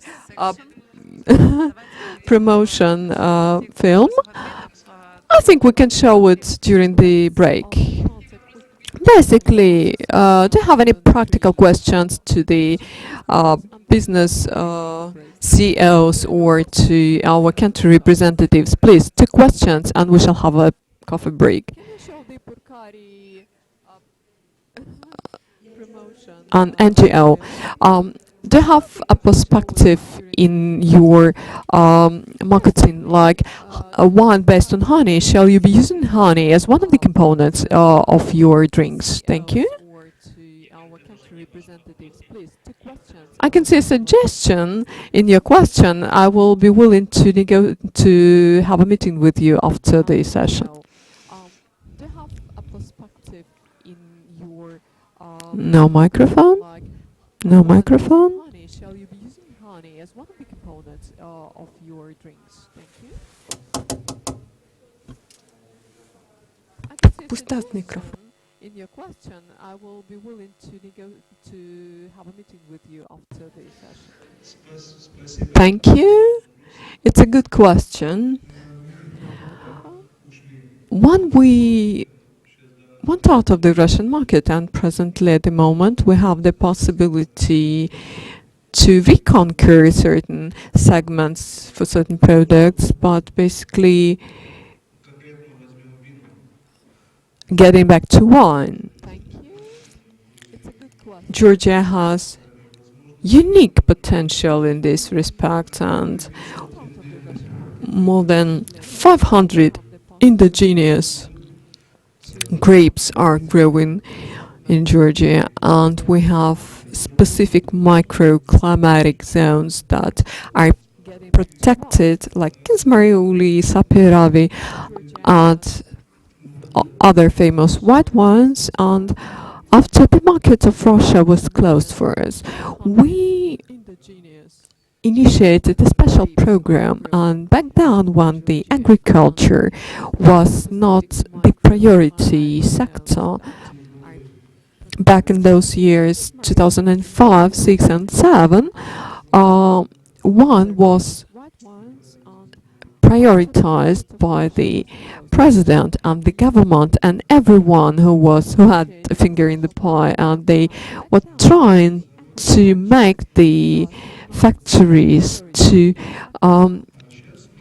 upgrade, to modernize the facilities, and it was a targeted incentive, and we're actually very comfortable now at the Russian market. And it was basically due to the fact that we lost the market. We benefited from the loss of the market. And what I told you about the Joint Commission and the program, we are focused on helping the branches, and you should be focused on that. The branches that are experiencing certain problems, but they have a good export potential. We're trying to do our best in this respect, in particular all the factories, all the laboratories, and everything that can be improved. It's already improved according to the European standards. And we devise various programs in spite of the fact that we do not have the budget funds for providing subsidies. We try to somehow achieve the highest scale, the highest quality, and I think it's the best practice that you should use to enter the European markets. And well, the Russian market that we were thrown out of only gave us the possibility to strengthen our position. Please raise your hand when asking the question, because without the microphone you can't be heard online and also by the interpreters. My name is Sergei Krivandonov. I'm the head of the NGO Protection of Public Health. I have one question to two representatives of the ministries, both of Ukraine and of Georgia. On the 17th of March, we shall have the new pest control standards approved. This relates to safety and quality control. And could you tell us about the experience in your country? This is a question apparently to the representative of Georgia. How these issues are handled in your country? What is the position of the government? We shall have the new pest control standards approved. On behalf of the Ukrainian ministry, we can make an additional meeting devoted to this question, because there have been a lot of questions in this respect from the producers, not only from the associations, because everyone is facing the same issue. And we have also representatives of the ministry that you can approach, in particular the phytosanitary and veterinarian services, and we can provide additional information, and our veterinarian service can provide an answer to you. It would be good, would be beneficial. Regarding the Georgian experience, we shall get back to it. We need regarding the ministry, we need to get prepared, because presence on the European markets requires compliance both of safety and quality standards, and we need to be present there. You see the situation, and we need to comply with the rules. We have to. Besides, it will be an additional bonus for the internal consumer in terms of protection and safety, and we shall have to evolve in this domain, and we shall have to meet and become competitive at the EU market and the world markets. We need to be present there. You see the situation, and we need to comply with the rules. We have to. Besides, it will be an additional bonus for the internal consumer in terms of protection and safety. Thank you very much. I can add that we have a very specific program in this respect. Sergei, we are well acquainted with you. You have also founded an organization with our producers. It's a potentially interesting market that is his position as well. And I think that there are no thresholds on this market. We facilitate in every way to the registration of both commercial organizations and NGOs, so businesses and NGOs can easily register today or tomorrow without any red tape. And we have a very distinct procedure for the prompt solution of all the questions. And I think that Sergei is aware of that, and I think that there are certain specific plans how to develop this system. Thank you. Another question. Today or tomorrow without any red tape. A question to Marian. Can you tell us the funding that is provided by your bank, is it transferred through the national structures or is that a sort of direct investment in the companies?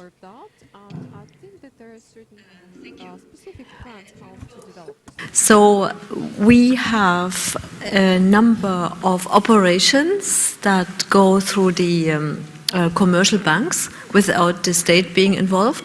We also have, at the end of last year, at the very end of last year, we've signed a loan that will go through the Ministry of Finance and then into commercial banks.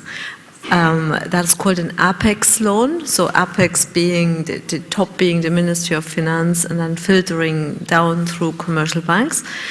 And thirdly, we also fund directly larger companies.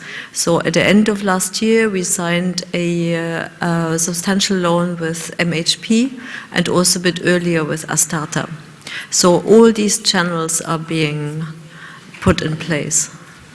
Thank you. Down through commercial banks. And thirdly, we also fund directly larger companies. So at the end of last year, Давайте це вже буде останній. Let it be the last question. And also a bit earlier with Astarta. So all these channels are being put in place. Alexei Prokhomchuk, Danish IFM Investment Fund, and I have a trap question. I have Dutch producers of Dutch pig farmers, and when we sell our pigs in Europe, our meat in Europe, they shall have less work. How should we balance these interests? The more we sell to Europe, the less is left to the European producers. Their share is shrinking, but we are France. But how can we find the balance in order for the interests to be,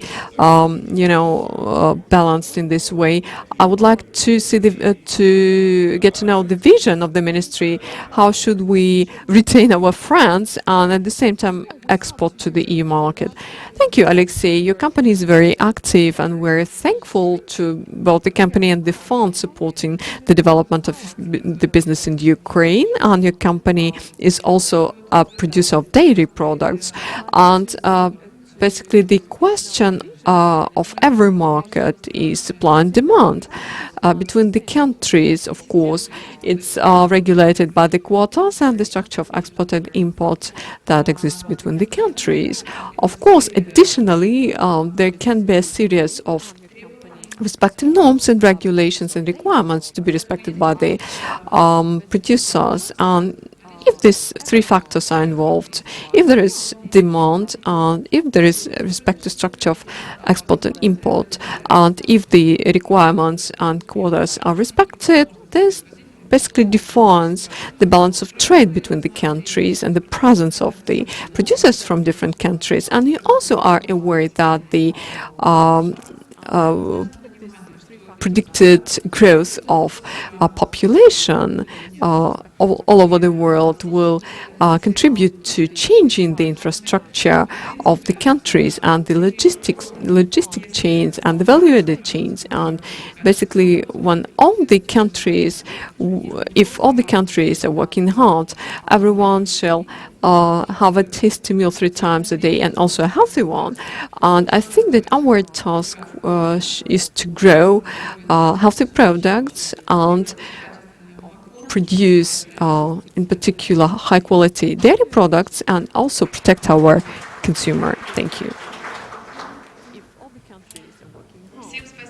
Thank you very much, everyone. As a moderator, I would like to express my gratitude to our speakers. Thank you very much. And I would like to invite you to the coffee break. I would like to ask the speakers to stay for the press conference and also the representatives of the media.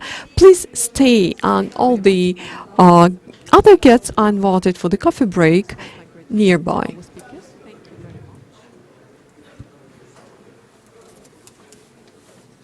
I would like to invite you to the coffee break. I would like to ask the speakers to stay for the press conference and also the representatives of the media. please stay, and all the other guests are invited for the coffee break nearby.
Уважаемые журналисты, Уважаемые журналисты, приглашаем вас на пресс-конференцию. Хотим пригласить Владиславу Рутицкую обратно занять свое место и всех спикеров конференции, которые были в первой панели. И журналисты смогут спокойно задать вопросы.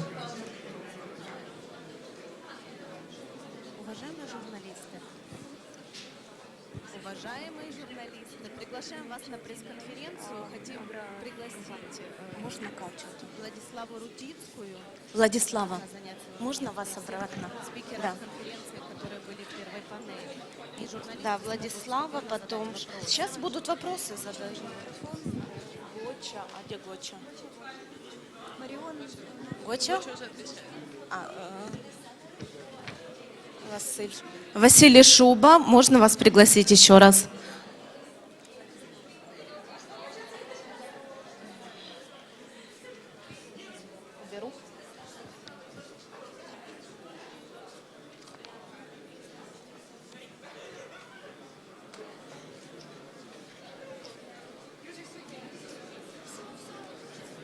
Василий Шуба, можно вас пригласить еще раз?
Уважаемые журналисты, давайте, наверное, в формате вопросы и ответы. То есть у нас есть Владислава Рутицкая, у нас есть спикер первой панели, также Гоча, также есть Василь Тофан. Ви можете задати всі питання їм.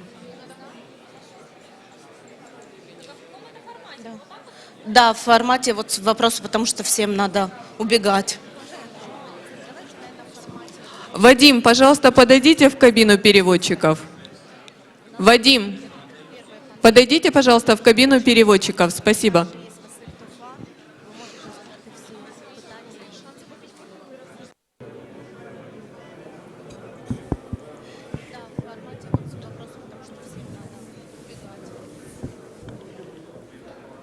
Вадим, пожалуйста, подойдите в кабину переводчиков.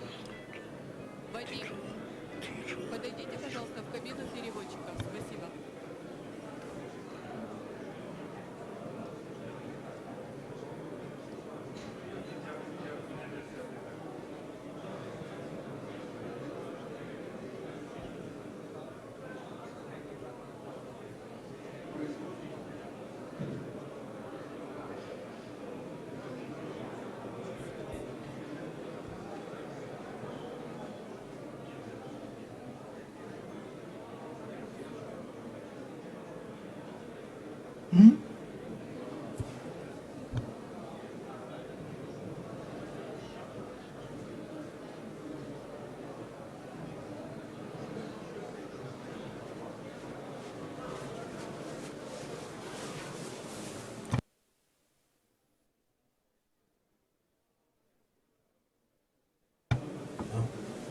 Так что там происходит?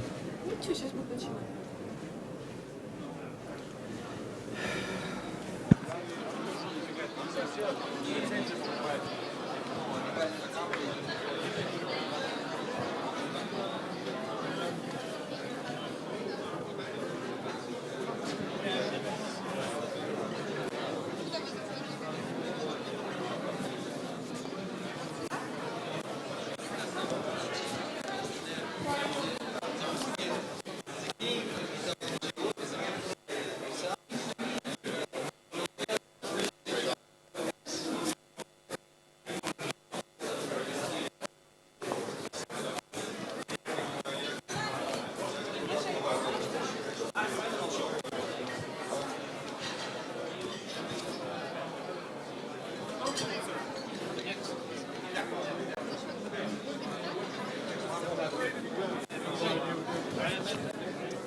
So, dear all, we will be moving to our next part. Please gather in the ballroom.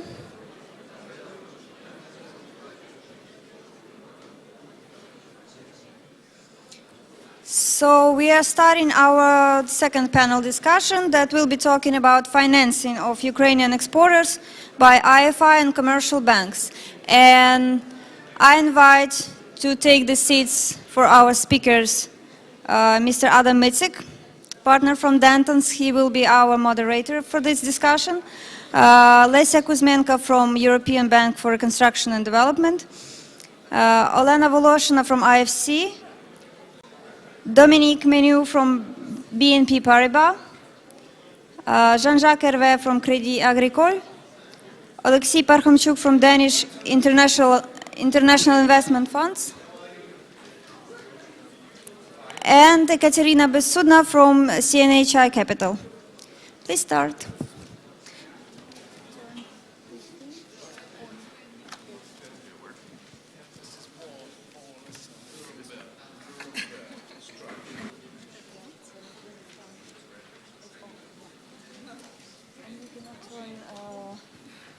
Two at the same time, so because it makes some sound.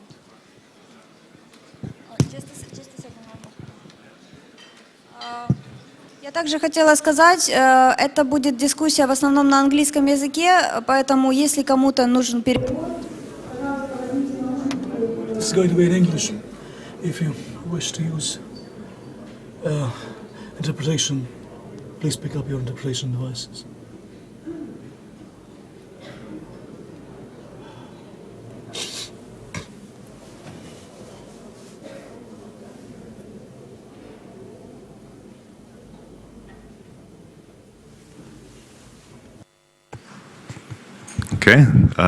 Доброго дня всім. Мене звати Адам Мицик. Hello everyone, I'm Adam Mitzik. I hope that during the coffee break we will have a chance to try this freedom wine, but unfortunately I have to run to a mega market, one of the local grocery stores, to get a case of that wine. Everybody once again to this fantastic conference, and just to thank the organizers and the partners for all the hard work in putting this together. Our panel is called Financing of Ukrainian Exporters by International Financial Institutions and Commercial Banks. I will briefly now introduce all of our speakers, and we'll go through a series of questions, and I'll save 15 minutes at the end for questions from the audience. We have on our panel a number of very wonderful speakers today. First, sitting to my right, is Lesia Kuzmenko from EBRD. Lesia is a senior banker for agribusiness at the EBRD, where she's worked in a number of positions for many years now. EBRD is one of the largest foreign investors in Ukraine's agribusiness sector and continues to actively support one of the driving forces in Ukraine's economy. In 2014, nearly 1/3 of the €1 billion in new funding provided by the EBRD in Ukraine was to agribusiness clients. In addition, the bank has recently launched a new program aimed at Ukrainian small and medium-sized enterprises called the Advice for Agribusiness Program, which has a budget of €750,000 for the next 3 years. So maybe Lesia can tell us a bit more about this during her comments. Our next speaker, or panelist, is Ekaterina Besudna from CNHI Capital. Ekaterina is the retail finance country manager. CNH Industrial is a global leader in the capital goods sector that, through its various businesses, designs, produces, and sells various types of equipment and vehicles, including agricultural equipment. And CNHI Capital is the financing arm for CNH, and in particular supports the sale of Case and New Holland brands of agricultural equipment to dealers and end consumers. Next, we have Yelena Voloshina from the International Finance Corporation. Yelena heads the IFC here in Ukraine, and it's a position that she's held since 1996. Prior to that, she worked in various capacities at the IFC's Kiev office and has acquired extensive experience in consulting on a wide range of privatization and investment-related issues. IFC, which is a member of the World Bank Group, is one of the leading international investors in Ukraine's agribusiness. Since 2004, IFC's invested over $1 billion to support Ukrainian agri-producers along the value chain. And they have many projects now that are aimed at simplifying business regulations in the sector, developing agri-insurance, expanding access to finance for small and medium-scale producers, improving efficiencies along the value chain, and helping open new markets by implementing international standards. We now next have Jean-Jacques Hervé from Crédit Agricole Bank.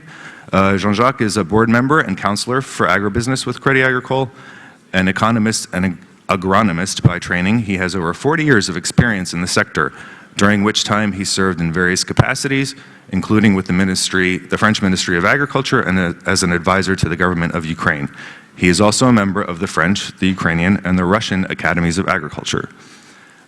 Then we have Mr. Dominique Menu. Mr. Menu is the head of the representative office for BNP Paribas in Ukraine since 2005, and he's also a member of the supervisory board of Ukrsib Bank BNP Paribas Group since 2006. And our last participant is Oleksiy Parkhomchuk with the Danish Investment Fund for Developing Countries. Oleksiy is a senior investment advisor as well as the head of the country representation of the fund, which is a state-owned investment fund aimed to support Danish investments and economic interests in developing countries with equity and loan financing. The fund has invested in 52 Danish companies in Ukraine, 7 of which are active in the agriculture sector, including Donosha and Halachina Zahid, selling around 600,000 pigs annually, growing grains on over 22,000 hectares of land, and with plans to start meat processing in 2017. Okay. As you see, we have a very experienced panel here, so I think the discussion will be very interesting today. To start off with, I wanted to ask a few of our panel members to describe the types of financing options that are currently available to Ukrainian exporters, and perhaps comment as to whether the options available today differ in any measurable way from those that may have been available a few years back. I'd like to start off with Yelena Voloshina from IFC. Yelena, could you comment? Добрый день. Мне плохо с техникой. Yes. Good afternoon. In terms of financing exporters, this is quite a difficult topic to discuss, and any financing in this context. There is a dearth of financing. Clearly, it's changed quite dramatically in terms of it's shrunk. True, the IPO market is closed. Exchange instruments are not available. Those institutional investors that used to buy bonds, Ukrainian corporate Eurobonds, are not there anymore in terms of not having much of an appetite for Ukrainian debt papers. So financing is only effectively available to international traders that have strong balances and long-standing relationships with their banks outside Ukraine. And still, some financing options are available to strong Ukrainian corporates that have solid business models and solid balance sheets. But even those companies have put their capex programs on hold, by and large. So the product that basically what they want is a different product. What they want now is working capital. To the extent that in the current circumstances that and the difficulties that the Ukrainian banks are currently grappling with, they've had to reduce their limits for working capital. True, they keep extending those lines of credit to their best clients, but in terms of volume, the volume has shrunk quite substantially. In terms of what lies ahead for this year, in terms of the financing options that will be available in the course of this year to the sector, mostly companies will have to rely on their shareholders' equity, with some small proportion of loans at high prices that few will be able to afford, and basically borrowers will have to build coalitions with their partners, in particular in terms of those selling those agricultural inputs, being seeds, crop protection products, and those who end up buying the agricultural products being produced. Basically, so this is going to be sort of consolidated model of financing. So what is really at the heart of it is risk-sharing schemes and arrangements. And as an international financial institution, we have already launched a joint risk-sharing program with Raiffeisen, Crédit Agricole, and Bayer. We're looking at some other schemes as practiced by commercial banks, and we've been expanding our export financing programs, basically using on-lending mechanisms through Ukrainian commercial banks. What we need to introduce very quickly is credit receipts. We've got support from the IFC and other. We are now piloting it out in Poltava, and we need to very quickly roll it out nationwide. This is something that the market is really very thirsty for. Thank you very much. Hey, would you care to say a few things about this?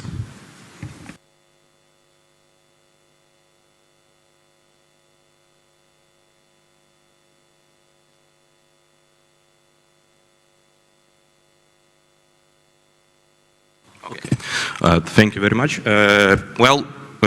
Being a Danish-owned, state-owned investment fund in Ukraine, we participated in 52 investment projects here, and among those 52 projects, there are 7 projects which are exactly in agriculture. And as Adam mentioned, we sell per year approximately 600 plus slaughter pigs.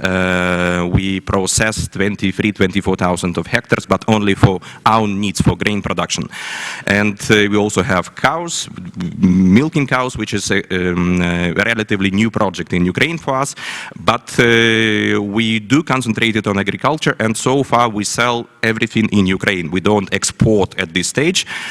We don't even process at this stage, but processing of meat is already in our budgets for the next year, for the year of 2016. So we are trying to develop this value chain development, and at some stage probably we would be willing to export also from here.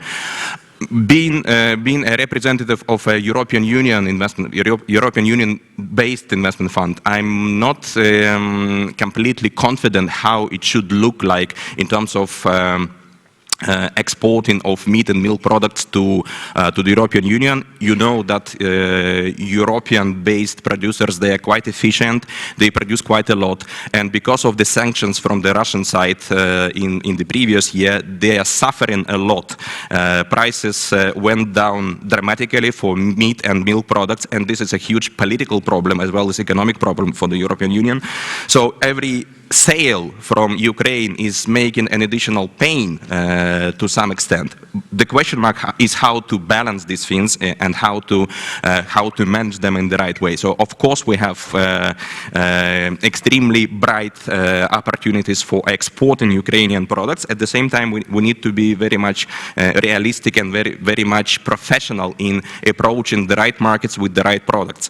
And previously, say 3 years ago, we were very much interested in consideration of the Russian market, how the Russian market will be able to absorb Ukrainian products. And from this point of view, I think we, in Ukraine, I would say we have 2 major opportunities. The domestic market is undersupplied, and this is first thing, undersupplied in basic products. And the second thing, the domestic market is undersupplied in processed products. So we have 2 major domestic opportunities here.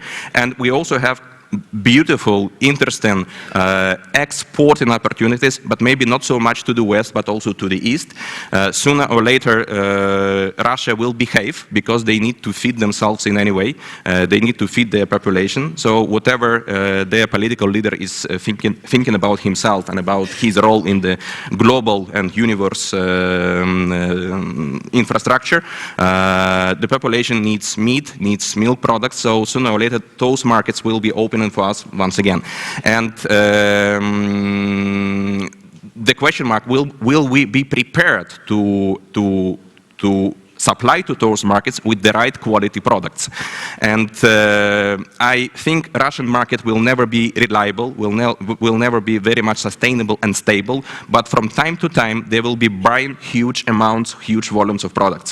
And if we are ready enough here to produce such products, first of all for the domestic market, and secondly for export, I think we will be positioned very correctly, very rightly in this global division of production of agriculture. Thanks. Okay, thank you. Thank you, Alexei. Dominique, would you maybe care to say a few words about just the types of financing options that might be currently available to... Thank you, Adam. There is something, I mean, 3 years ago, Ukraine could sell Eurobonds, could go to the markets, could raise money. It's clear that we have two issues. We have the accumulation of debt, which has to be faced with falling raw material prices. And we have something else that maybe people do not realize is since Ukraine has signed an agreement with Lazar Brothers to renegotiate its debt. If you are sitting in Paris, in London, in New York, or in Frankfurt, you say, okay, Ukraine is going to renegotiate its debt. Now, when we talk about renegotiating, rescheduling, the international financial institutions are normally not restructured. So the burden falls on the commercial banks and on the bondholders. Now, you see that before you go on restructuring, it's very difficult to extend new financing from the outside. And we have been financing Ukraine agricultural exports for at least 20 years, even before we had a bank in Ukraine. I had the privilege to open our first rep office in '92 in Kiev, which we kept until we merged BNP and Paribas, then we closed it, then we reopened it. So we know how it goes. Now, as I said, you have two kinds of financing. You have from the outside, you have from inside. Inside, we have Ukrsib Bank, and of course, Ukrainian economy and agriculture are intertwined. I mean, you cannot talk about Ukraine without talking about agriculture. Now, agriculture is different steps. It's first the production, and then you have to go into process products. For me, I had a meeting 2 weeks ago with people who are buying.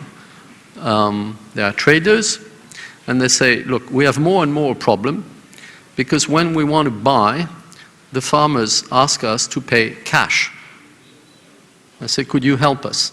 I said, I'm sorry, but I mean, the role of a bank is not to issue big bags of cash, because this is really a problem. Why do you need cash? Agriculture is a specific sector. You need to get the fertilizers, you need to get the land, you need to get the manpower, you need to get the seeds. You do your work, and you hope for God that the weather will allow you to make a good harvest.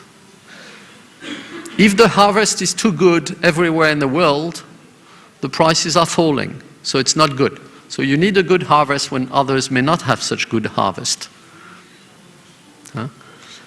So it's really an act of faith. If you finance oil or raw materials, aluminum, coal, it's okay. You equip the mine, and more or less, unless you made your calculations completely wrong, you get the product. So agriculture,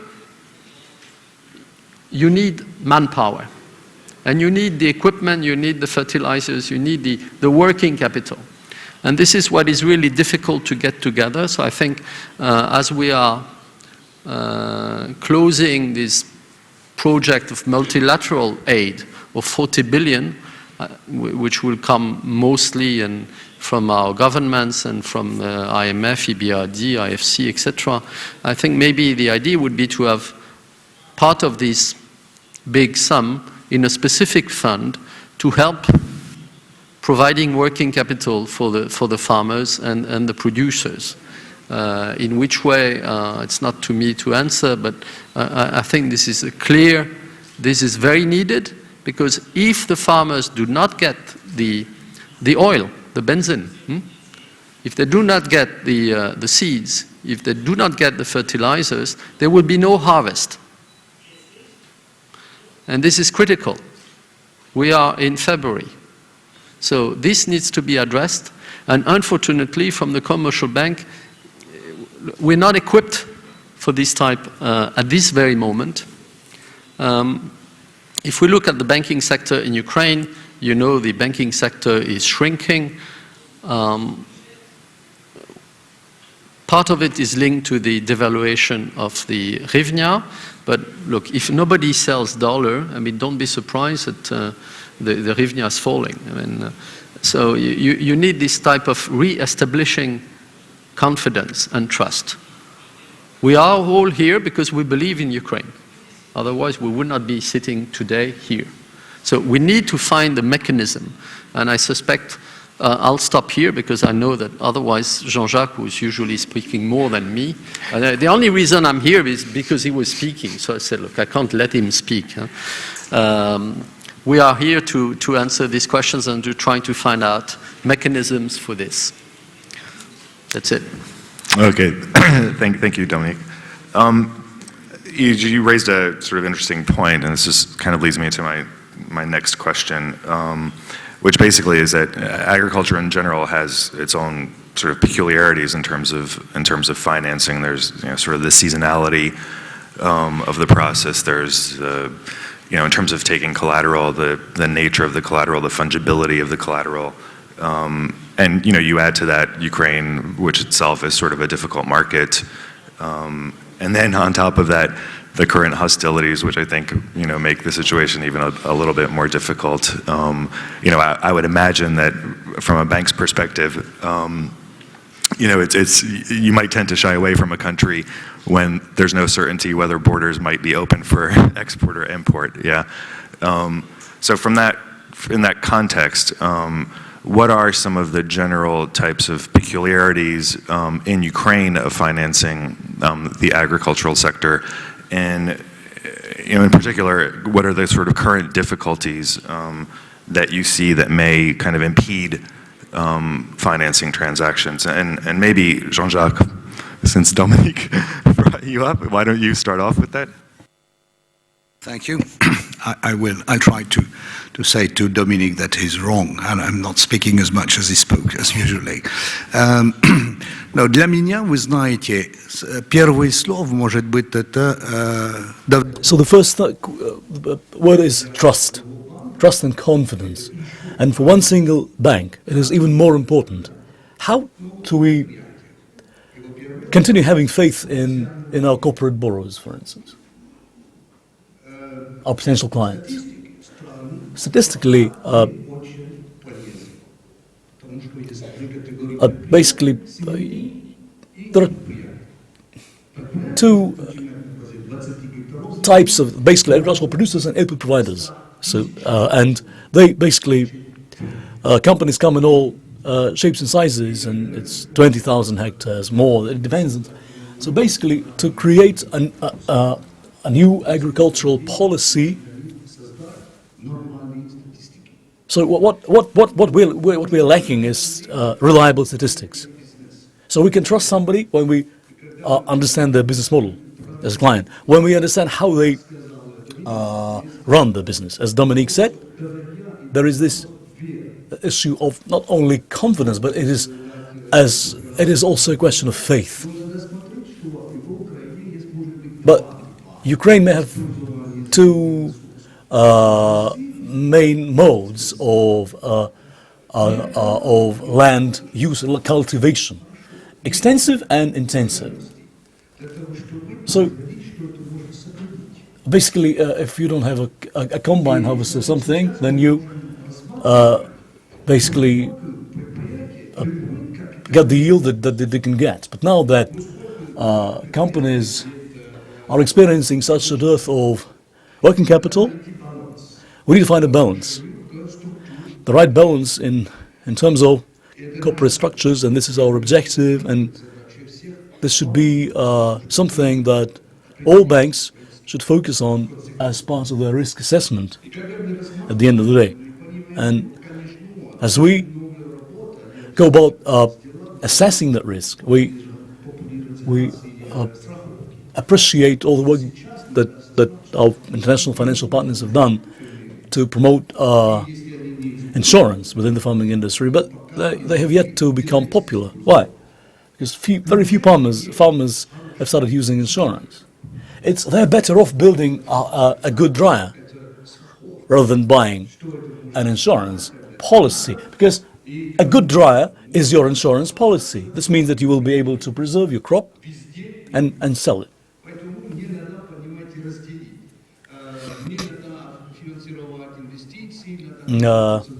So it's not only just investment. Yes, we should focus on fertilizers and stuff. There needs to be appropriate risk sharing, very much along the lines of the initiative proposed by the IFC.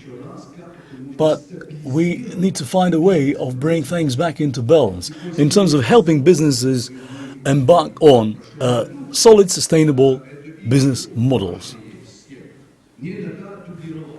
And it's even more important, so this catastrophe that befell us last year, we must not allow these catastrophes to recur. Trust is key. Knowledge of the industry is very important. And there is something paradoxical. Ukraine currently can export. Ukraine would certainly be better off if it added more value to its basic agricultural products. But in the commodity market, Ukraine has been quite successful. This is something that we need to keep up. Not just because this is a source of foreign exchange coming into the country, resulting in revenues and corporate profits. And then we should ask ourselves the question, how do we go about financing this? What structures should we come up with? And then again, back to this, in the context of this discussion about in the European Union, you will not have companies with 100 hectares and those holding tens of thousands. So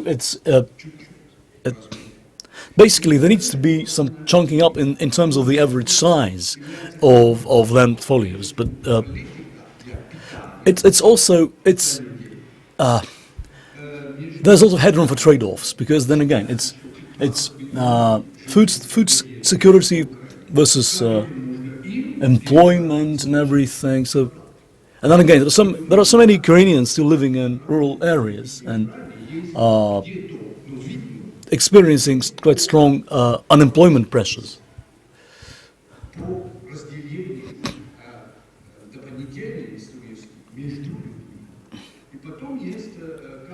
So basically, the bottom line is that there's a valuable product that's being created and benefiting all the parties involved, and that we need to find ways how to finance this. We all acknowledge that agriculture is the number one locomotive of the entire national economy, and agriculture, amazingly enough, has been surviving with almost zero subsidies, and they have proved viable. And there are very good farmers. Not all are good, but some are playing games. This is also a challenge to basically get rid of the bad apples. In the sense that we need to clearly basically shortlist our borrowers and only lend to those that really can make a difference. A few things about her views on the particularities of financing producers, particularly in your line of business. Здравствуйте. Yes, I represent retail financing, and give you some color about what's been going on. Okay, with all those subsidies and that we support a large manufacturer, it's very rewarding to be a potential client of yours.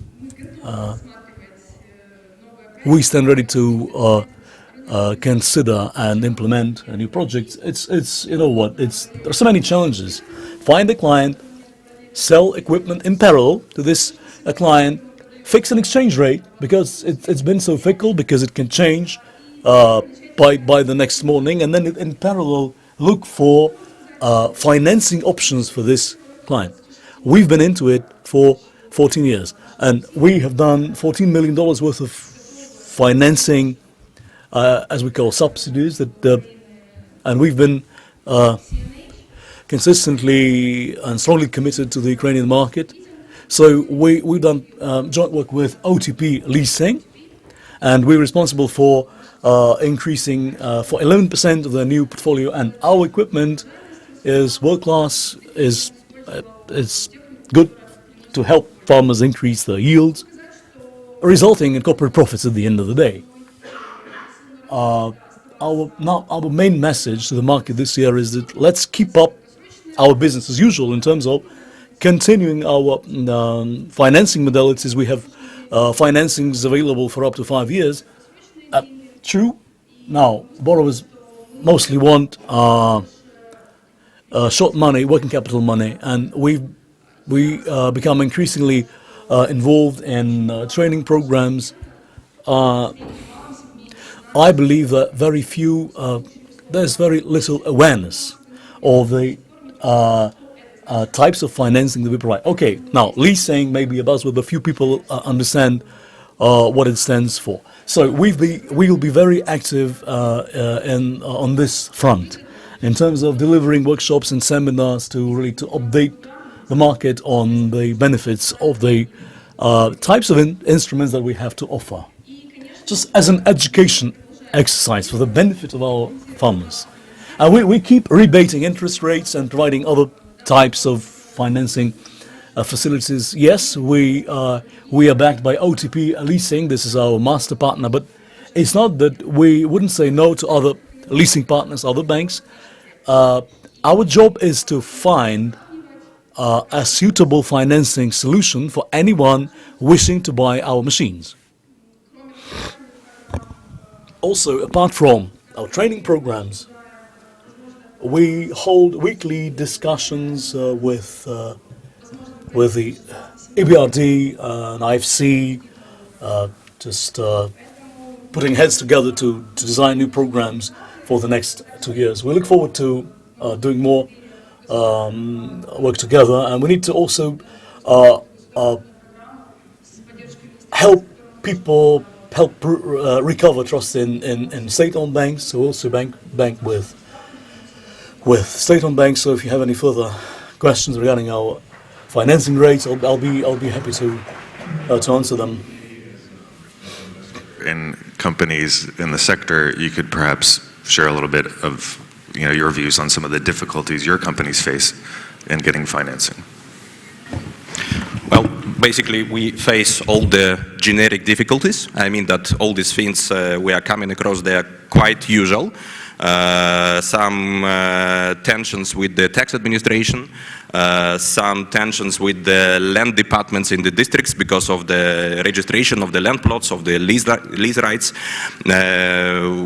There are a few permits which still exist, like, for example, subsoil usage permit, which is completely unclear how to get it and completely unclear why we should have it. And at the same time, the fines for not having it are huge, multi-millions, and this problem is not solved yet.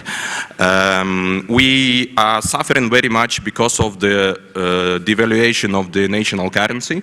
As I said, we sell everything in Ukraine, so our operational currency is hryvnia, and when it devalues for 75% per year, this is of course a huge pressure on the balance sheet. And during the recent months, we were suffering very much because of the forex restrictions, because of unavailability of euro or dollar for purchasing for Ukrainian hryvnia. And taken into account that all these companies of ours, they are fully foreign-owned, and they depend on financing from the mother companies in Denmark or somewhere else. They need money, they need loans, they need also to repay the loans, they need to pay interest, they have some supplies from abroad, they need currency. And if it happens that during 2 months it is almost not possible to buy hard currency, it means that during next 8-10 months there will be no goods to be bought, even if you have currency, because some of the things there is some technological process, there is some queue of buyers, and it's becoming very much unsafe. At least the perception is that it is unsafe to send money to Ukraine. And to overcome this perception that it is not safe, you need much longer time than 2 months. So it will happen, it will end till the end of the year, something like that, that our mother companies, that our banks, creditors, I mean in Denmark or in Germany or in Scandinavia, they will be feeling like it is not safe to send money to Ukraine. Whatever happens, do not send money there. I believe that these kind of things, they should be foreseen beforehand. They should be well communicated from the National Bank of Ukraine. I'm very much happy that we have a very regular and very constructive cooperation with the Ministry of Agriculture. We are happy, and during the 8 years of our experience here working in agriculture, this is the first time we really have good cooperation with the Ministry of Agriculture. At the same time, a lot of these problems, they are beyond the competence of the Ministry of Agriculture, and they are doing their best to help us, but not always they can do that. And speaking more generally, I mean that there are easy wins, easy victories, low-hanging fruits, which can be done by the Ukrainian government, by the Ukrainian administration to send right signals abroad that Ukraine is becoming newer, Ukraine is becoming less regulated. We are positive about foreign investments. We will be doing our best to make it happen. And there are some things which do not require money. For example, just a small example, registration of foreign loans with the National Bank of Ukraine. What's the purpose for it? Because if a loan does not fulfill into NBU regulations, the servicing bank will not be able to do anything about this loan anyway. So why should we waste, say, 1 month altogether for getting this loan registered with the National Bank of Ukraine? And there are plenty of examples like this. So we have money, I mean IFU and our Danish partners, we have money. We can send money to our companies, no limits. I mean, from technical point of view, those needs which we have, we can finance them. But the question mark, is it safe? The question mark, will the market be here? I mean, in an operational perspective. And so these kind of things. So no problem with finance. There is a problem with good signals from the Ukrainian administration, I would say. Thank you for that, Alexei. And Jean-Jacques, I see you wanted to say a few words. Yes, I would add something after these very clear words and very practical words. I do support this. I'm myself very surprised that, for instance, the land reform is still made of ununderstandable questions. There are fields. We have to unite fields, and we have to discuss of fields, not of the pies inside these fields. So we have to think very practically, much more practically. One thing is very important, what you said is about European countries. The farmers in European countries are wondering what is going to happen with the competitiveness of Ukrainian agriculture. And the Ukrainian agriculture needs somehow to have cooperation with the Europeans.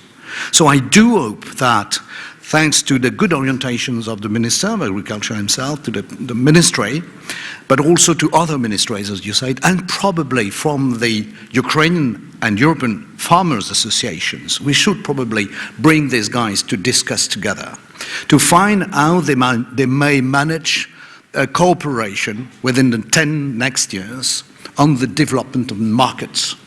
We know that Egypt, Morocco, Tunisia, North Africa, East Asia are needing good products. These products are coming either from European countries or from Black Sea.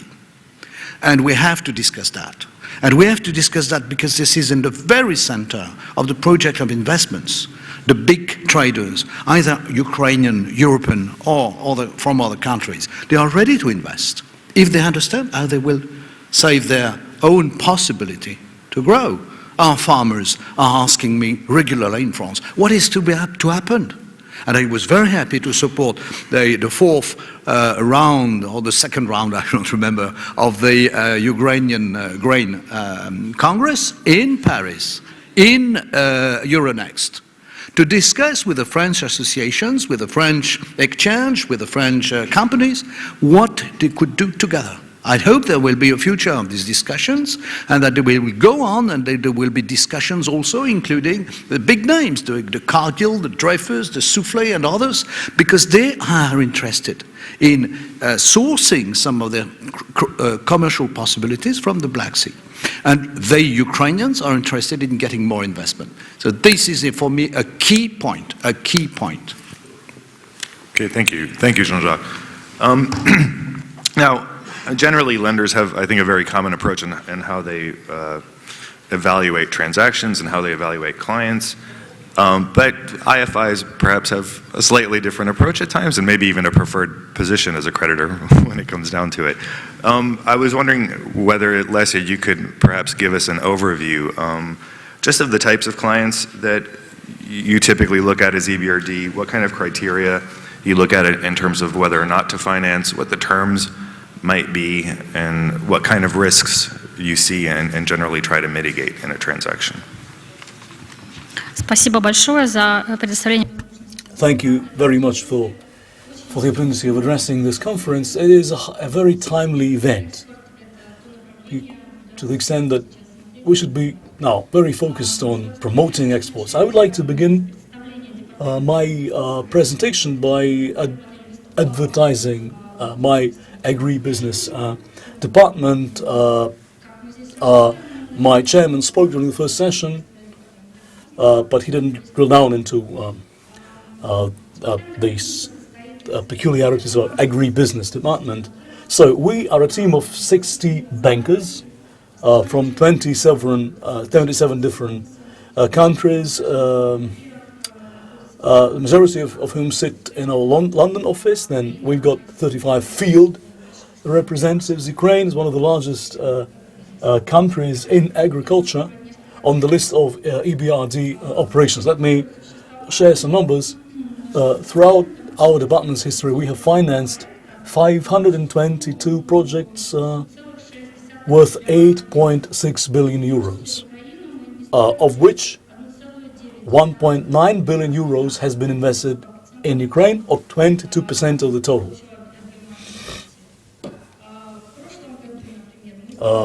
Last year, we delivered 56 projects worth 859,000 million euros. Of that, 29%, 150 million, went into Ukraine. So Ukraine ranks quite high on the list of our projects because Ukraine has a lot to be proud of. We are the #1 exporter of sunflower oil globally. We rank among the top 3 exporters of grain. Yes, we are talking commodity markets, and we should be looking at exporting value-added products. This is something that lies ahead for us to work on, to focus on going forward. The EBRD has a variety of modalities of financing, specifically working capital, more specifically seasonal working capital, and long money. Long-term loans, and we are free to buy into a company's equity as a minority. And I couldn't agree more with Elena Voloshyna that indeed there is a strong focus on working capital. Most of the deals were working capital deals last year. This is something that Ukrainian borrowers are thirsty for, and the biggest challenge that they're currently facing is this dearth of liquidity. So, but we are not only banking with existing clients, we are interested in acquiring new clients, and our main focus this year will be on lending to companies with a high share of exports. simply as a way of naturally hedging the FX exposures. We are not free to lend in the local currency. We only lend in hard currency. That's why exposure to FX risk is very substantial. Our borrowers will have met some basic requirements: transparent ownership, transparent legal structure, internationally audited financial accounts, a sound financial standing, not over-leveraged. We certainly take a look at the level of leverage at entry, and these are the basic yardsticks that we apply. We are looking at both large companies. We are also shifting towards mid-cap and SMEs type of clients. We probably can't accomplish much there because we're not a retail bank. We don't have the infrastructure to lend to SMEs. That's why we're seeking to cooperate with commercial banks. We're looking at a variety of risk sharing schemes just to encourage banks to lend on to SMEs more extensively, and also we are designing programs to directly finance SMEs as a new modality. We've also launched a suite of technical assistance projects directed at these clients. One is a technical assistance program, grant financing, that we will basically shortlist applicants and determine basically if a company basically falls short of being eligible to apply for our standard facilities, then we can basically conduct an analysis and help them with grant financing to present a stronger case, just to take stock of their export capacity and the types of commodities. Then again, as was quite correctly mentioned during the previous session, you should pick the right product and you should pick the right market, the right country. And these grants will be largely used to help companies rise to a higher level of eligibility, basically to apply for financing. Then again, speaking of export financing, I would like to make a brief mention of the TFP program. This is a program aimed at developing exports. This is an on-lending program that we deliver via commercial banks. Essentially, we issue guarantees against LCs issued by Ukrainian banks. This is the way it works. As some speakers quite correctly pointed out, that there is this lack of trust that now Medifera is not safe enough to send money into Ukraine. And this is something, because we extend those guarantees, we will be lending, helping to our commercial banks. We've got OTP, Megabank, Raiffeisenbank, so they can apply for these guarantees under this program. And last but not least is our interactions with the government. We've been liaising and cooperating with the government for many years. As a way, basically, we're trying to bring the government and the private sector closer together. We have launched a platform in two sub-sectors, being grain and dairy, and we are now looking at some other sub-sectors to expand into, in terms of basically promoting and expanding our dialogue with the government authorities. Some programs that it's developing in terms of kind of technical advice and support for different initiatives in the sector. Maybe you can say a few words about some of that. Да, конечно, мы тоже давно. Yes, indeed. We have been quite successfully and quite consistently delivering advisory technical assistance programs. There's one program to promote access to finance, training banks up on farming risk assessment. We got programs devoted to agri-insurance. It's been running for quite some time, but what we need to get more clarity on is that basically we should shortlist basically the types of insurers that would be eligible to really to make it meaningful. Because then again, we need to have genuine first tier insurers, because the reinsurers will not be too interested in this. Then there's one more program committed to the deregulation effort.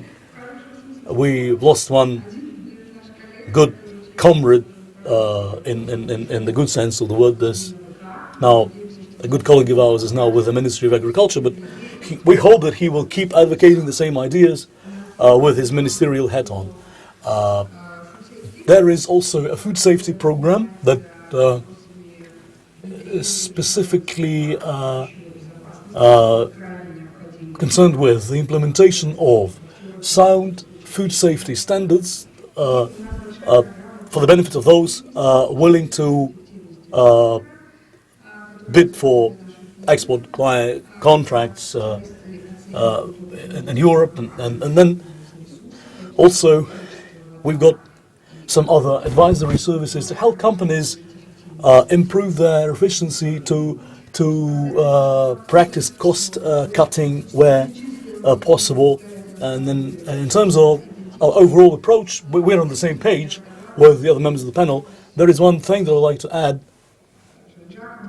and I'm happy to agree with Jean-Jacques on the issue of trust and confidence. What we really need to get a better insight into our borrowers' ownership structures, their corporate cultures, their corporate values. Because then again, what you can find a perfect company shell, legally impeccable. But what's underneath, what's inside? If what lies underneath is not the right corporate culture, then it's just their best foot forward in terms of showing off as a sound company. But then we should try and gain a deeper insight. This is something that matters because we come in as a long-term investor, and these things do matter to us. It's like marrying for life, or at least for a long time. So building trust, understanding our clients' values is key. I've also got a recipe for European farmers. Macroeconomic stability, the IMF funding is going to come. Hopefully we're going to resolve the military conflict. We stabilize a little bit the economy, we restructure the debt on the sovereign side. We do reforms. We open up to international investors. I think what the European farmers should do then is to follow the example of Danish farmers. Come and farm in Ukraine, because this is the best place to do farming. Thank you for that. Thank you for that, Elena. Okay, this takes me to our last question, which I think hopefully will be a very interesting discussion. In 2014, Ukraine had a record harvest, and agriculture was actually the only sector that demonstrated growth last year. Given the significance of the sector, I think it's fair to say that the government should that it actually has a huge responsibility to support the sector, which isn't only the foundation of the economy and a source of export revenues, but also employs a significant segment of the population. We're soon approaching 1 year since Mr. Yanukovych left, and our post-Maidan government, or first one, was formed. In that period, I think a lot has happened to affect the economy in general, such as, and agriculture in particular. I mean, we've had, for example, currency controls come in place that have impacted, lots of transactions, financing transactions in particular, but others as well. We've also had some good things, some recent deregulatory actions by the cabinet of ministers that affect agriculture. I would like to ask maybe each of our panel members, to the extent we have time left, what they feel have been some of the most important things that the government has done in the past year to improve the situation in the sector, and particularly with respect to financing, and what more should the government be doing in this coming year to really stimulate both international and domestic lending into the sector and the sector in general. Maybe, Leslie, you can start. Ну, мы очень So we really welcome the first steps that this government has undertaken in deregulation and deregulating business activity, such as this abolishing those unnecessary domestic grain certificates, and these first signs that we really welcome, making it easier for exporters to work. And this is something that there's a lot more work that still lies ahead, and we are happy to support the government in this particular endeavor. What really does stand in the way is all these FX regulations and the fact that there is no way companies can buy foreign exchange. There's a lot of interest in the part of foreign investors, and we've been keep getting calls from foreign investors potentially interested in entering Ukraine. But no, all this uncertainty is something that really stands in the way, or even in the case of those who otherwise would enter. What I would like to add to the comments made by Lesia, this is indeed a challenging year. What really is important is the kind of just do it approach. It's yes, we are looking at new programs. Yes, we are trying to bring back faith and confidence in banks on the part of SMEs. This is a big ocean. And again, even large caps keep losing their confidence in banks. And then again, in terms of looking at the number of clients that we could potentially finance this year, yes, we should be trying to expand our clientele.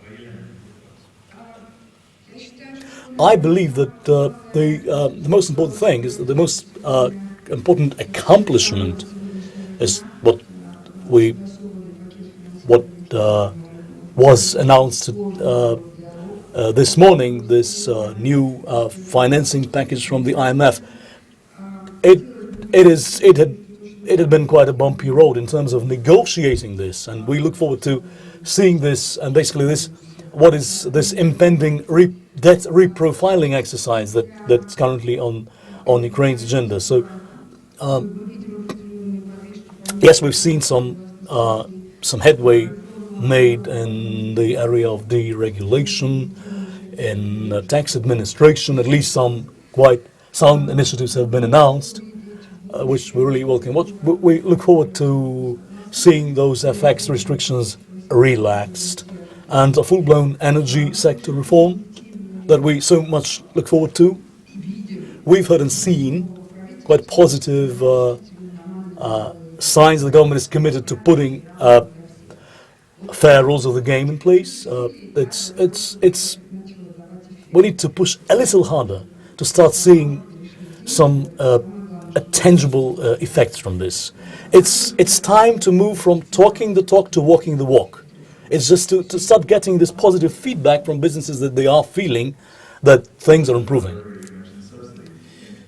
Subsidies is something that the government should be looking at, or is that a bad word these days, given the current state of our finances?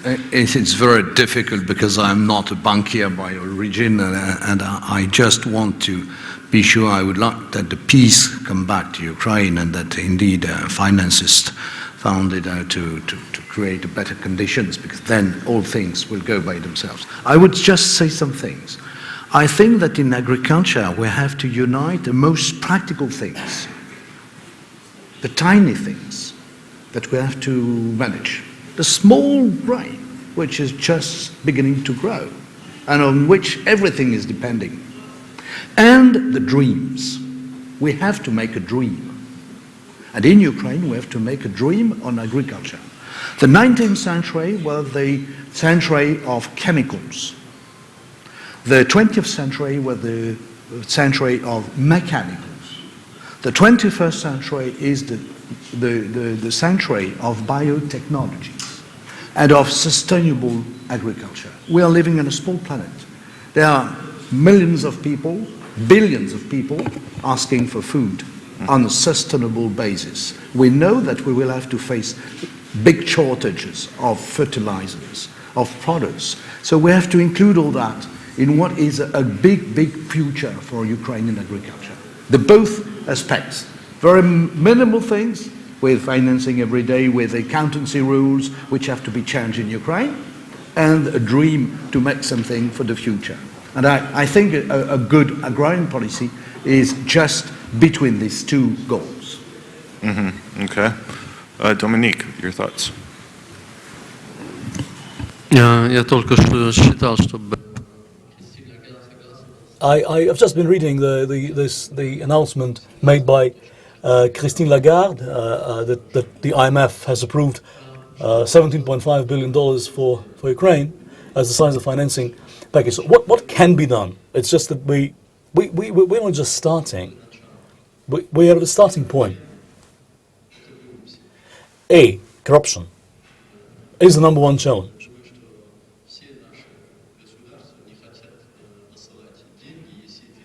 Then again, foreign governments, foreign countries do not want to send money to Ukraine and then to see them end up in somebody's accounts with Swiss banks or somewhere in Bermuda accounts. Then, next, retribution. People who've stolen should end up in jail, behind bars. Unless sanctions apply and justice is seen to be done, what can we expect? C, we are happy and we are committed to working more on new financings. You see, our bank has been around for nearly 200 years. And all banking products and services, there is no reinventing the wheel. The challenge here is, the problem is to basically ensure that laws are properly enforced. And we are happy to lend a helping hand. See? Ну, вы знаете, мы...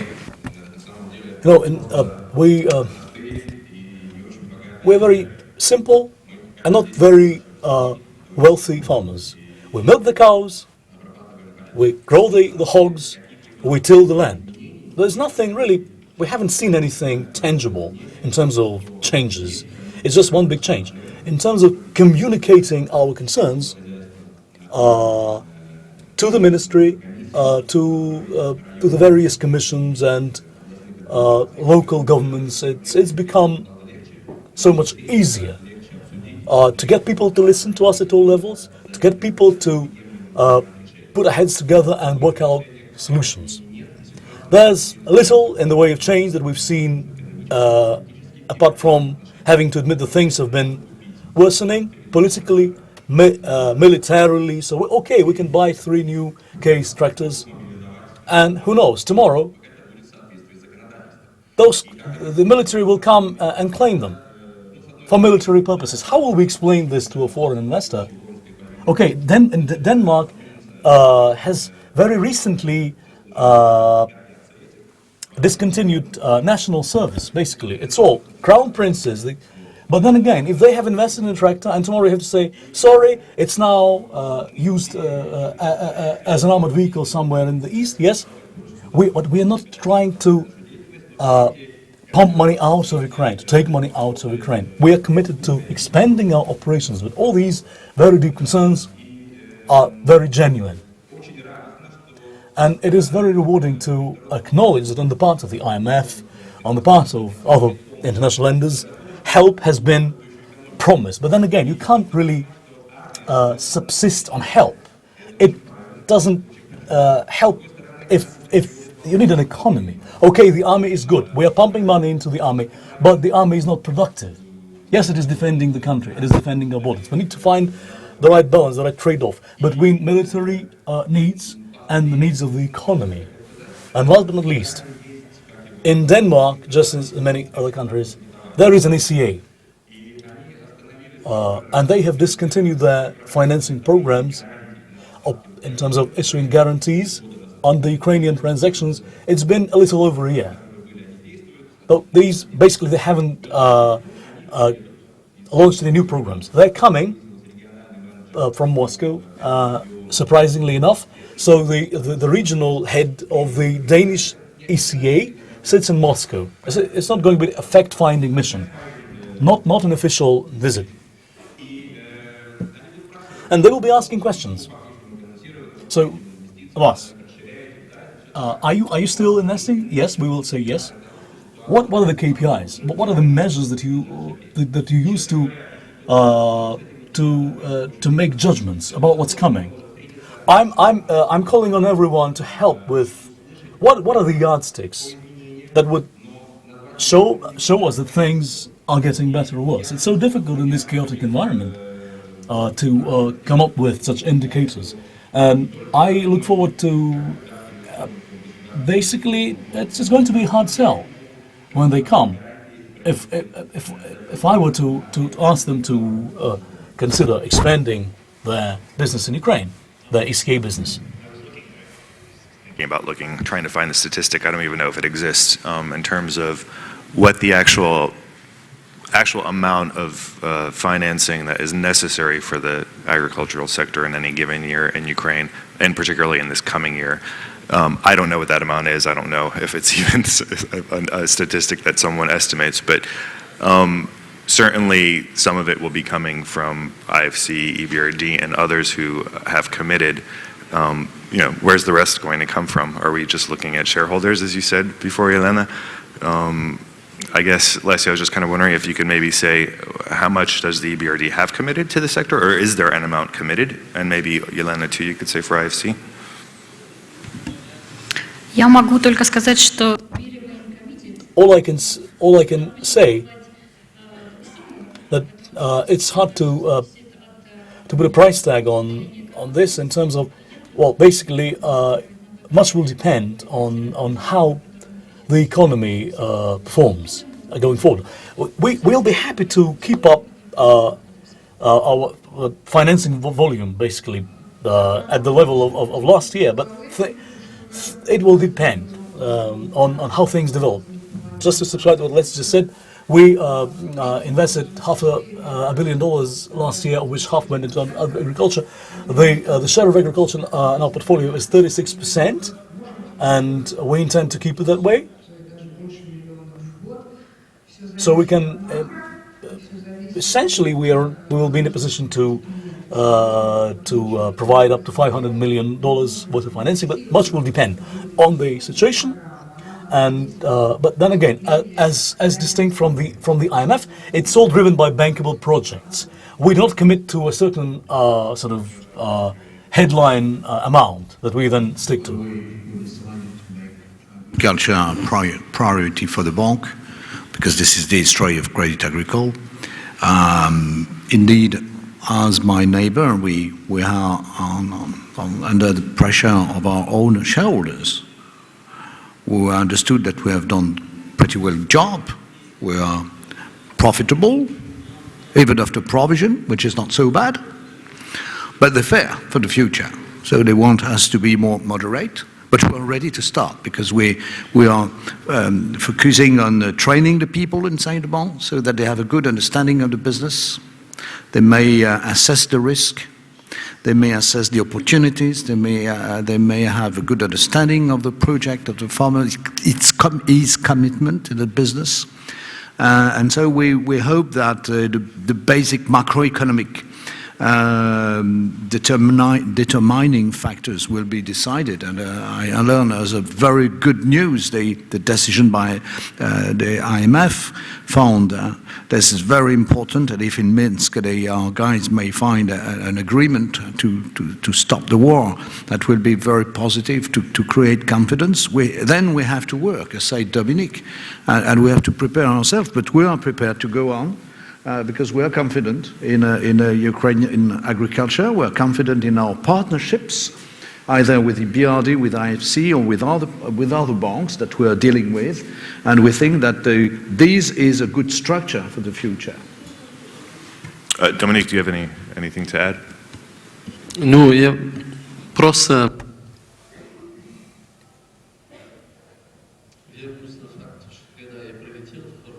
Just to go back to tell you a story. When I arrived in Croatia in 1996, and then it had been quite, it was dilapidated, and ever since, Croatia has soared to a brand new level of country. It's a member of the European Union now. I was among the first visitors in the first 6 days after Milosevic left. So it was unbelievable what I saw at the time. Now Serbia is faring quite well. It's a matter of time. Give us peace, we'll get some head start money from the IMF, but then none of this will ever work unless there's sufficient discipline in the country, and not military discipline on the front line, but we should be, yes, we certainly should remember about those people who will one day come back and they will want jobs, and we need to create those jobs. And this is my message in response to all this, basically just all these loans, all these products.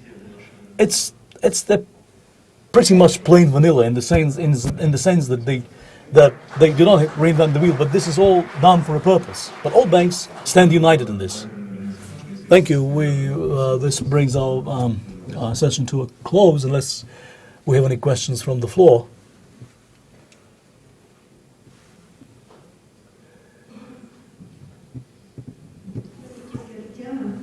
Tatiana Vasilkivskaya of the All Ukrainian Apiary Association of Ukraine. A question to Jean-Jacques.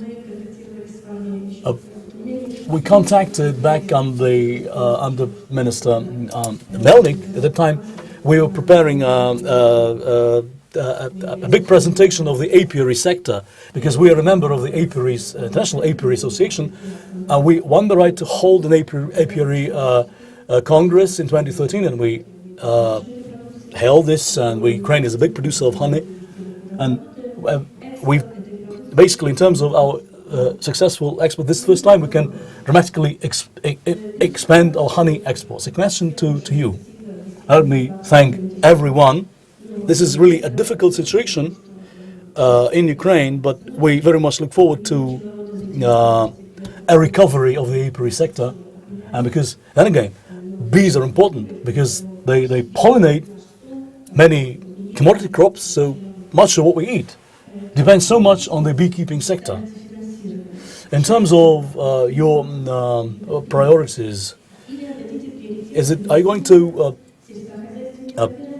is it individual farms or bee keepers cooperatives? Because a cooperative will be comparatively less risky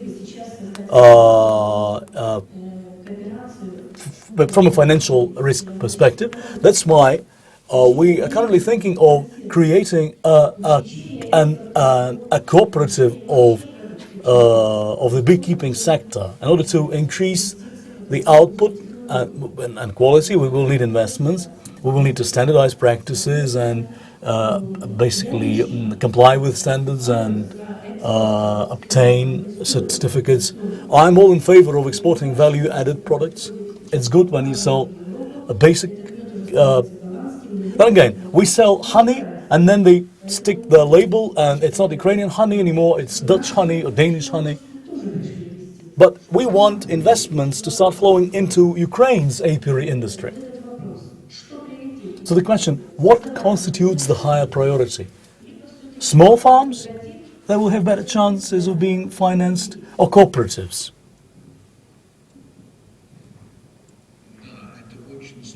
This is a very difficult question.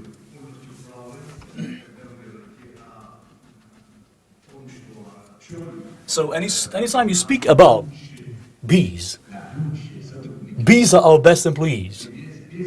Without bees, nothing gets done. Yeah, we have to admit that. Very tiny things, as I already mentioned, the importance of tiny things and little details. The idea of a cooperative, yes, this is a good idea, but now there are few cooperatives that exist in Ukraine that normally operate successfully as cooperatives. Yes, laws are in place, but people have abused them to create their own private cooperatives or associations. So it's difficult to now give you a straight answer. If it is a bankable cooperative, as a genuine cooperative, why not? If it is just a shell, not a genuine cooperative, then probably not. So we should, then again, look at how laws are complied with. Okay, maybe in the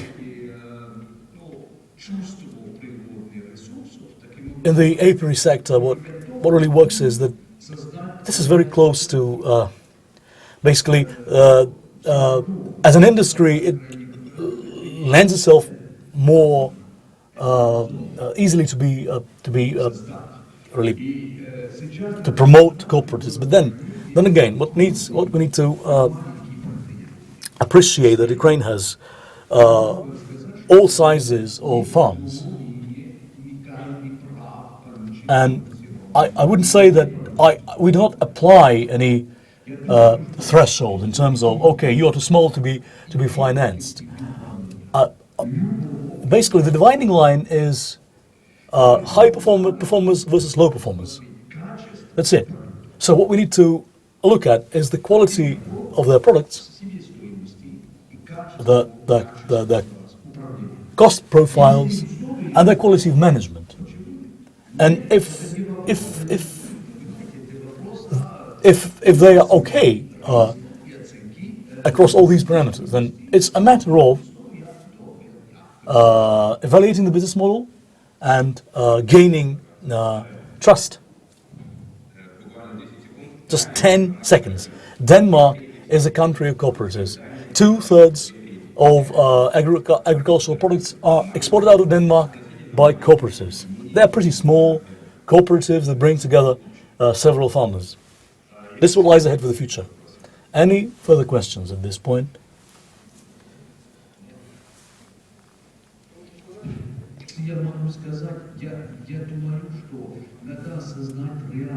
So what I can say is that we need to, this is a reality check, that, okay, in France, some operate, buy from farms, some buy from cooperatives, for instance, those trading organizations, and they sell, those selling inputs sell to individual farms and they sell to cooperatives. So there is no, basically, we shouldn't choose either. We as two banks, we're not trying to monopolize the market. We are sort of, we can, from a certain perspective, we do represent a cooperative, the two banks, Crédit Agricole and BNP Paribas. So we shouldn't try and if certain farmers want to set up a cooperative, okay, no problem, but make it work, as has happened in France. But if it is fair and equitable, each partner gets a vote, and they basically they're cooperating to do something together. And often in Denmark, farmers do not cooperate to farm; they cooperate to sell, or they cooperate to attract investments. So a cooperative needs an objective. In beekeeping, one farmer may know the best fields with the best herbs, for instance, to get honey to produce the best quality. But then again, if that farmer faces difficulties in selling, why not cooperate with fellow beekeepers? Two questions regarding cooperatives. I'm all in favor of cooperatives.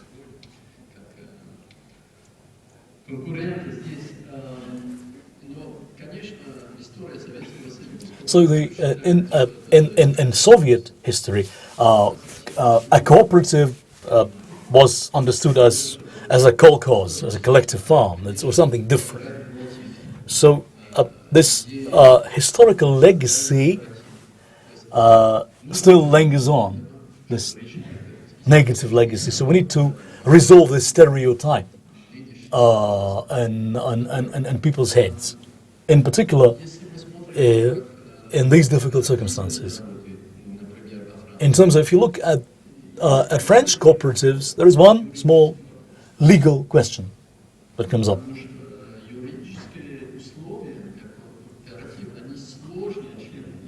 Because legally it is more difficult to operate a cooperative than a farm. Maybe cooperatives account for 10% of the French economy, but at any time problems arise, then this whole game starts of shifting the blame. Who's responsible for what? If something goes wrong, who's to blame? And this should be addressed and resolved up front. Else, your cooperative will fail. Thank you. I know nothing about cooperatives, but I know that Fairmont, the Fairmont Hotel, have served good lunch, and this good lunch is waiting in the lobby. Thank you very much and bon appétit. Спасибо вам большое. Прежде чем все направятся на обед, я хотела бы... So before we recess for lunch, a small announcement. Our third panel starts at 2:30. We will have Ukrainian companies, exporters, sharing their experiences, telling the stories of conquering foreign markets. And this will be followed by the first open roundtable with Vyacheslav Rutitskaya of the Ministry and Ukrainian farming associations. And then we finish at 6, and we will have a small cocktail reception. And you are all invited. So we'll have more time together. Thank you.